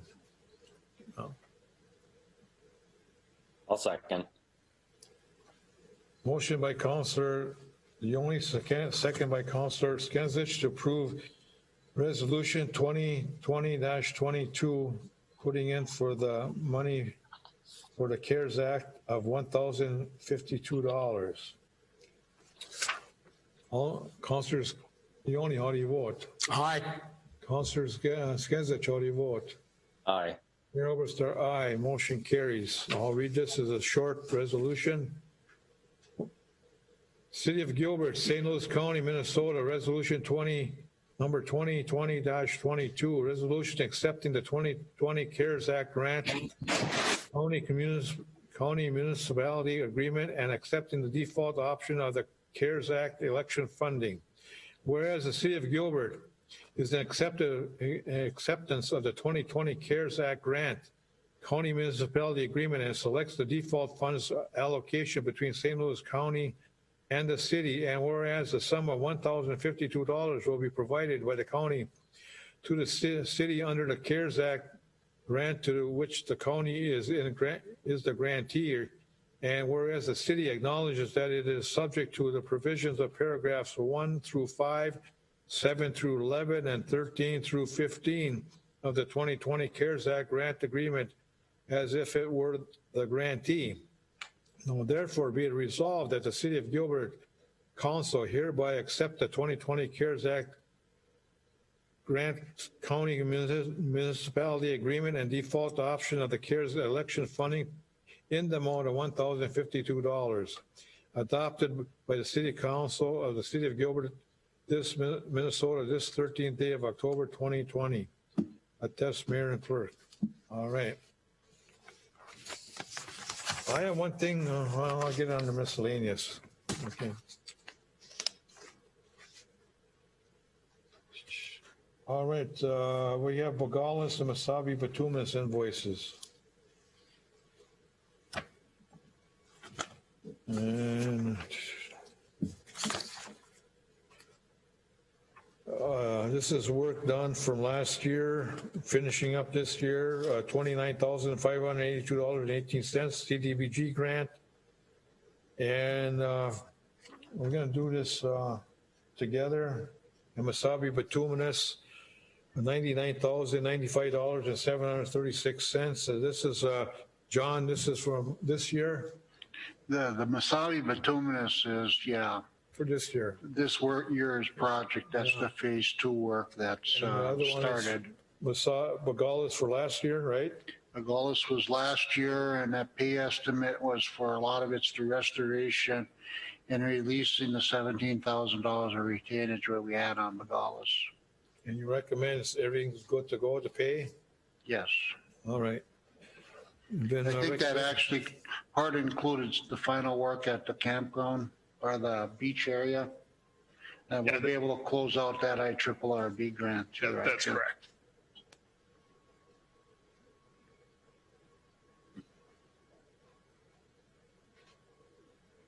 Go ahead. The Wasabi bid phase 2, it's being done now, or? This is for work done now, yeah. Could that be done right now at this moment? Yes. Yes. Where is that funding coming from? CDBG. The CDBG? CBDG and phase 2, yeah. And phase 2, but where's the phase 2 money coming from? Phase 2 money is 2020B bond, 2020B. So that's another bond that's gonna go on our utility bill. Yeah, we voted on that a month ago. Is that? We voted on that I know 6 I weeks wasn't ago. here because of the cold bill, I missed some of this stuff, so I'm trying to, okay? Yeah, it's all been approved. Whatever, I'm trying to get caught up in line. No, Okay. Sparta Water, what happened there? What was that all about? Like I said, it was gone. $44,000. What is Sparta Water? John. Mr. Mayor, the work that was done out in Sparta was to eliminate all the water lines that were on the property that was going back, and with the Took the hydrants out of there? yeah. So we had to reconnect the existing homes that are still out there and to the water, so the rest of the water system could be abandoned out there. And we took So the, the salvage a hydrant, $13,500. There was 9 hydrants at $1,500 a piece for $13,500. So where did the hydrants end up? I believe they went to the Sam's, got most of them, didn't you? Where?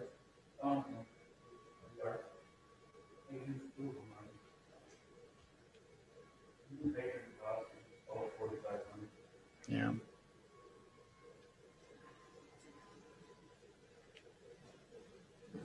Okay. I'll just stay here. okay? Okay. All right, council ready to vote? Did somebody make a motion on this? 29,582.18 and $99,095.736. I'll motion that we pay it. Moved by Councilor Leone, supported by I'll support. Councilor Skinsich. Any more discussion? Councilor Leone, how do you vote? Aye. Councilor Skinsich. Aye. Mayor Oberstar, aye. Motion carries. Magny and Stantec invoices.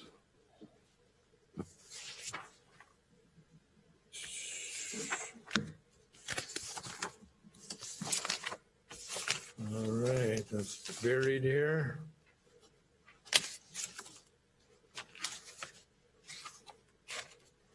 No, Magni is 73. 73,500, is that Stantec, Magni. $73,554.80 for the work on the wastewater treatment plant. Correct? Magni?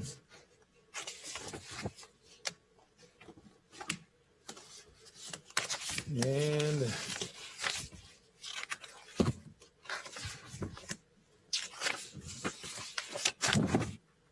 Stantec for $12,908.70 for the engineering on that work. It's all in the contract. Correct? Yep. That is correct, Mayor. All right. Somebody want to make a motion on that to pay Magni again $73,554.80 and Stantec $12,908.70. A motion that we pay it. Motion by Councilor Leone. I could support by Councilor Skinsich. Go ahead. I'll support. Support by Councilor Skinsich. Any more discussion? Councilor Leone, how do you vote? Aye. Councilor Skinsich. Aye. Mayor Overstar, aye. Motion carries. Okay, wastewater treatment plant laptop replacement. Jim or Sam, or somebody want to tell the council? This laptop is for the wastewater operators and is needed replacement. This would replace the current outdated laptop and also allow for the ability to work remotely as needed. The cost of the workstation update is $1,187.50. The funds are available through the CARES Act funding program. Council action is needed to approve this purchase. No expense to the city, comes out of CARES Act, the COVID money. No brainer. Jeremy, you motions, right? Yeah, I'll motion that. I'll move. Okay, moved by Councilor Skinsich, supported by I'll support it. Councilor Leone. Any more discussion? $1,187.50. And who are you buying this from? CW Technologies. CW Technologies, okay. Comes out of CARES Act, no expense to the city. Councilor Skinsich, how do you vote? Aye. Councilor Leone. Aye. Mayor Overstar, aye. Motion carries. Now we have upgrade to city email system. Jim? Mayor, an upgrade to the email system for the city of Gilbert. This upgrade will add security levels that are not available with our current system. In addition to the advanced security features that give the city more control over its data and how it's managed. The cost of this upgrade is $4,430.30. The funds are available through the CARES Act funding program. All right, again, a needed issue to be done by the city and paid for by the CARES Act. Somebody want to make a motion on this? I'll move. I'll second. Moved by Councilor Skinsich, supported by Councilor Leone to go ahead and upgrade the email system by CW, I'm sure again, right? Correct. For $4,430.30. Any more discussion? I'll just say, I've got somebody hacking my city email, right? Remember I gave that to you? Correct. Mayor Overstar, blah, blah, blah, blah, blah. Sam, remember you called me up? I'm gonna buy some coupons or whatever. We gotta address this hacking here going on. Right. This will help this, right? Exactly. Got Mayor Carl Overstar Jr., but don't have the right email address, but knows who to send it to. Sam's got all the money. He's gonna buy these gift cards. It wasn't me. I'm glad you called me. No. Terrible with the thievery out there on the internet. No. All right. Councilor Skinsich, how do you vote? Aye. Counselor Leone. Aye. Mayor Overstar, aye. Motion carries. Under miscellaneous, I have, I know it's not Don. Don, what's your first name again? Carrie, great. Yeah, Carrie, Don's sister. I've been meaning to tell you for a long time, your Girl Scout group sent me a letter a while ago, and I'll just let you know that I've addressed that letter. We've got 2 light poles, one coming up by the Holiday gas station to light up that area because you wanted a crosswalk across there, and we agreed to that.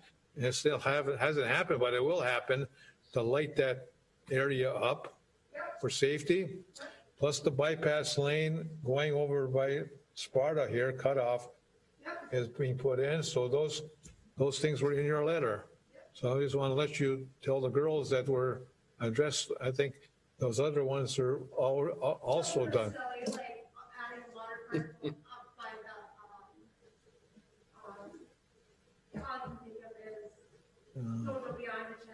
Yeah, water right. We almost got, I think, there's 4 things. I think we got 2 of them addressed. Okay.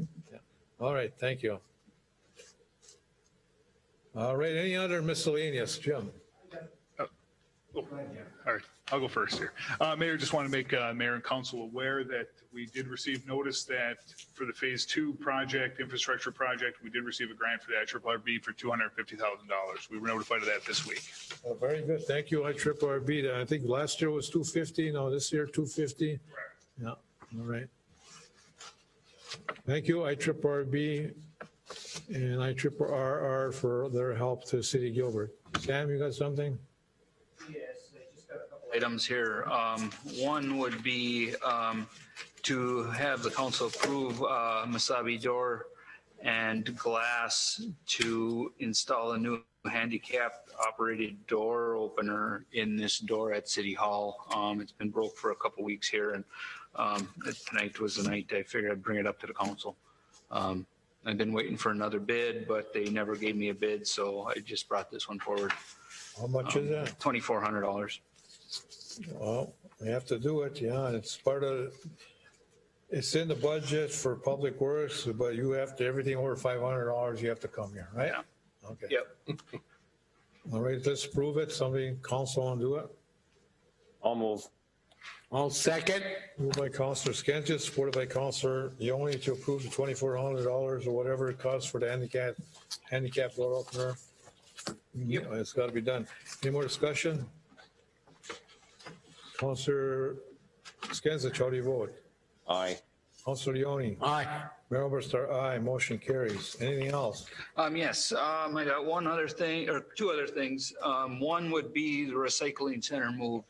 We're coming to the point where Magny's winding down, and the current recycling building that was the cardboard shed was being used by Magny for storage. They probably have about a week or 2 down there yet. I just was wondering what the council's thought was. Are we still going to leave the recycling center where it is, or try to get it back down to the sewer plant area? I know that it's coming up, so I was thinking sometime early November we'd be able to move it back down there. But I wanted just to bring it up to get it on your guys' thoughts, what we want to do. I can tell council, I've been told by, I can't remember who was told me this, but I thought it was a good thing to think about. If cardboard or any other debris down at the sewer plant, if we went back down there, was to fly away and get into the lagoon and get sucked into the system would not be a good thing. I told you that. No. Who did? I told you that. Bob. Rudy told me that. She doesn't want it back down there because of what you just said. And I agree. I don't think it's, we couldn't build a high enough wall if something was to, or you couldn't put a dome over that thing. I think it's a risk we don't want to take. Do I like it where it is right now? No. I think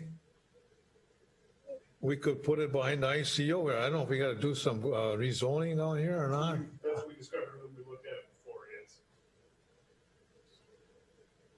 Because we'll put the roll off there and we put it over here. We didn't have to do the rezoning. Well, we should look at it behind the ICO, a fence on that alley there, behind Pete Micheletti's, a fence with these straps in there so people can see this. Hopefully no eyesore. But we have to rezone that area and put all your, maybe not just one, I think 2 cardboard and 2 this, 2 that. Well, right now Arrowhead Services does the bends, I believe as it is, and this is what we get. We don't get any more. I think we have to, ask the Water and Light Board to look into it, but I think it should be moved over by an ICO. 3 fences on the alley, this way and that way, and everything facing that way, so it's easy for the backing up and everything. All you'd have to do is move your plows out of the way. I think it's a perfect spot. I don't know what the hurdle with the planning and zoning would be. I think it's a perfect spot for it. Are you talking about the parking lot to the baseball field? No, not all of it, just on where the alley, up by the alley. Where the alley is behind the ICO here, where his plows are stored. The only thing I comment about that is, that garbage get kind of rancid and stink after a while, and you're right next to a residence right there. That's all I have to say. That's fine if you want to move it. As long as you don't go back to the cardboard shed, which was just. Well, that is my suggestion.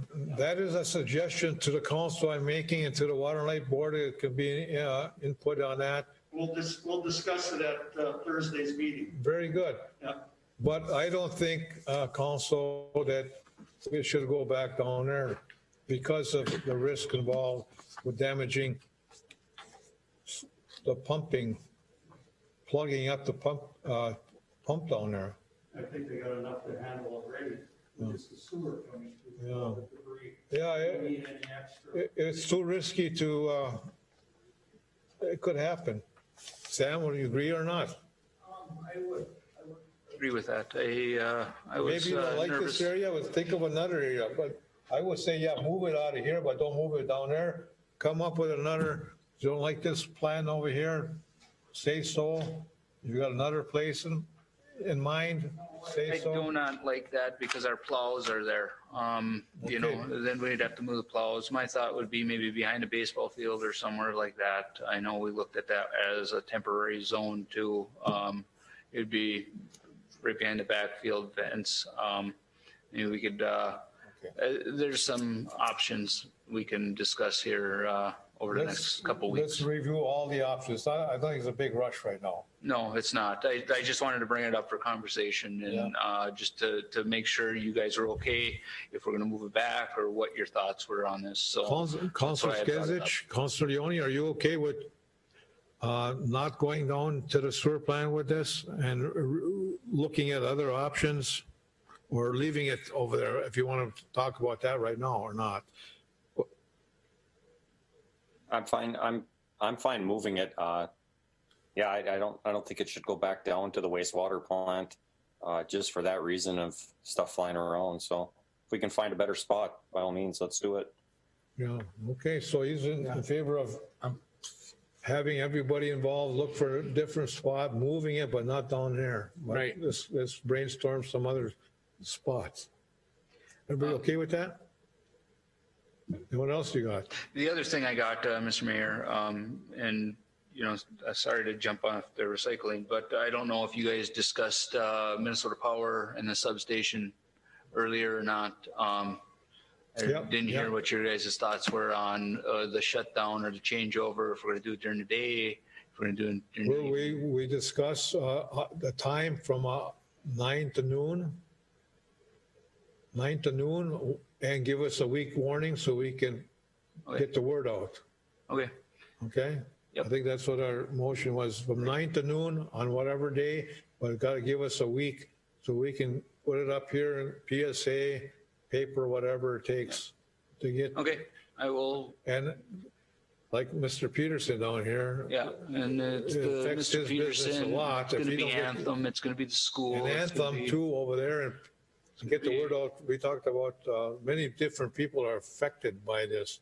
Right. And we need to get the word out as quick as we can, but give us a week notice. Yep. But the time, it would be during the time of 9 to 12, not after 5, not blah, blah. We went through all that. Okay, yep, Okay. sorry I missed it. Bob, what do you got miscellaneous? I'm waiting for the bills. Oh, okay. Any more miscellaneous? All right, no more miscellaneous. Approve the payment of bills and payroll upon proper audit by the clerk and the mayor. When we get to the discussion part, you can ask your thing, all right?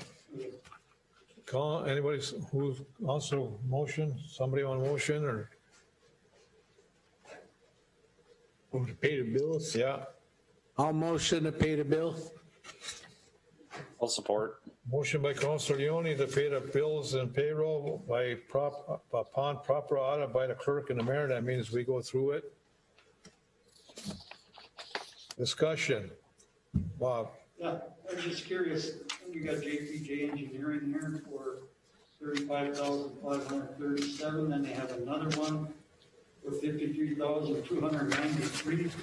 Are those invoices itemized, and are they broken down to where their engineering, what their engineering fees were for what projects, or how is that handled? John? we got a report by John. It's all in there. John, he's asking if you itemize all your, Well, I said, I believe it's itemized. yeah. Asked me a question on one of them, I provided. Jim asked me a question on one of them, I did. Issue. So, yes. So every time you go on a different project, you itemize it for that project. Right? I believe so, yeah. You believe so. Okay. Any more input, answering on that? All right. Councilor Skinsich, show you vote. Aye. Councilor Leone, Aye. Mayor Overstar, aye. Motion carries. Somebody want to move to adjourn? I'll move. Moved by Councilor Skinsich, supported by I'll support it. Councilor Leone to adjourn at 9:36. Councilor Skinsich, how do you vote? Aye. Councilor Leone, Aye. Mayor Overstar, aye. Motion carries. Adjourned. Thank you and good night. You know what?